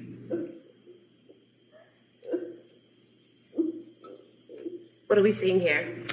Dawson on his neck, similar to Cora, had a linear horizontally oriented ligature furrow consisting of an area of pallor around the neck. He had distinct superior and inferior edges to his furrow as well. This is on the back side of the neck, where we can also appreciate abrasions that are in line or parallel with the inferior and superior edges of the furrow. And if we could have photo 2147, please. What are we seeing in this photograph? In this photograph, we can appreciate the distinct area of pallor here on the neck, again representing the ligature furrow with diffuse petechial hemorrhages of the skin of the face. And what are we seeing there on his shoulder? This is just some dried body fluid. And if we could see photo 2151, please. What is depicted in this photograph? This is a similar photograph to the one just shown here, where you can see the distinct area of pallor representing the ligature furrow with superior and inferior edges, and again, the diffuse petechial hemorrhages of the face. And these photos of Dawson's face, the petechial hemorrhaging on the face, appear to be darker than those and more expansive than those on Cora's face, correct? They appear more prominent in Dawson than in Cora, yes. And what can cause the damage being more prominent and more dispersed over the face? Again, petechial hemorrhages occur as a result of rupturing of small vessels in the skin. And so the fact that there are more present in Dawson is indicative that there were moments where some blood did reach or push through the furrow or the ligature in little spikes or peaks, which would just result in momentary increases in blood pressure that would result in more petechial hemorrhages. And what would cause that blood being able to flow? Any movement against the carotid arteries. The carotid arteries are thicker and more muscular than the veins, so they're more likely to push through with the blood. So that could be movement of the ligature or movement of the person handling the ligature or movement of Dawson himself. So it could be from Dawson struggling, or it could be from more pressure or force of the ligature? Yes, changes in the pressure of the ligature. And if I could see photo 2143, please. What are we seeing in this photo? This is the back of his left forearm. It is a little pale with the light, but there were 3 small bruises on the back of his left forearm. And going to photo 2155. What are we seeing in this photo? This is a picture of us. So at this position, Dawson is face down. So we're looking at the side of his right leg, and we can see a small faint bruise here. And then going to photo 2144. What are we seeing in this photograph? This is an up-close photograph, but I can appreciate that there are small bruises in the center of the image. And photograph 2156. What are we seeing in this photograph? In this photograph, we're looking at the back of the legs. The one closest to us is the left leg. The one farthest from us is the right. You can see bruises here, here, and here, as well as the inside of the right knee. And so when you said here, here, and here, that was the outer portion of the left upper leg. Thank you. We could have photo 2119, please. What is depicted in this photograph? This is an up-close photo of his hands. And is there any significance to the blueness of the fingernails? I would not have called these necessarily blue or cyanotic. That would be more of the discoloration of his face. There is some subtle blueness to the nail beds, which is again a sign of cyanosis, which is just reflective of a decrease in oxygen in the body. And last photo is the PDF, please. What are we seeing here? This image, Dawson is face up, and we can see his right and left legs. Here on his right lower leg, we see small bruises. On his right knee, left knee, we are seeing a bruise. And here is a site of medical intervention, the intraosseous catheter site. And what are you able to tell us about the bruises on Dawson in terms of whether they're fresh or old? They were all red and purple in appearance, so they were more recent.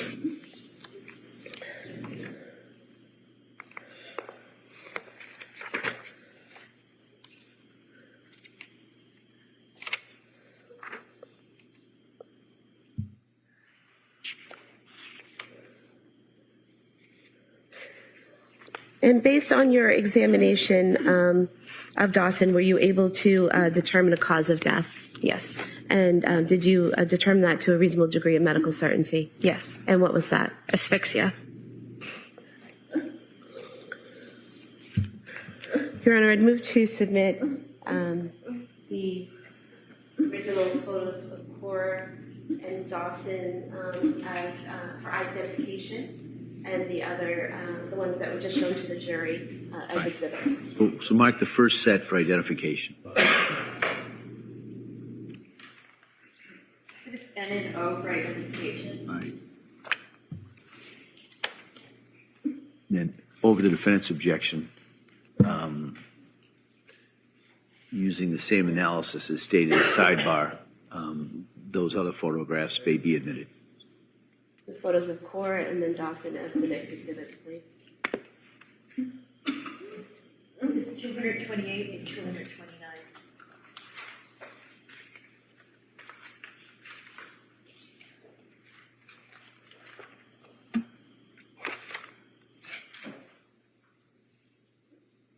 And then the excuse me, that certificate of Cora Marie Clancy as the next exhibit. I have no objection to that. All right. That may be admitted. And the that certificate of Dawson William Clancy as the next exhibit.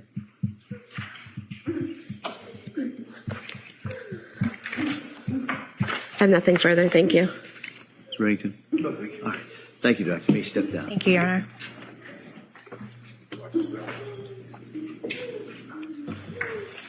All right. Members of the jury, we're going to break at this time. I'm going to ask you to come back tomorrow at 9 o'clock. I would expect the schedule similar to what we had today. I'm going to remind you again, don't talk about this case. Don't read about this case. Don't read about any similar cases. Don't watch anything. Don't do any research.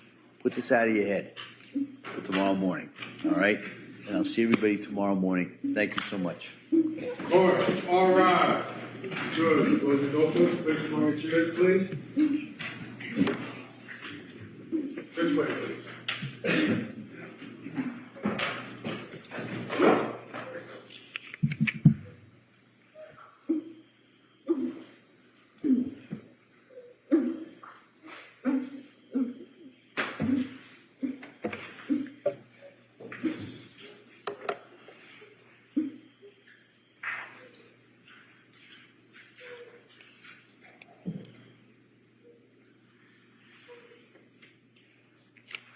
Jurors, I'd like to call this court in session.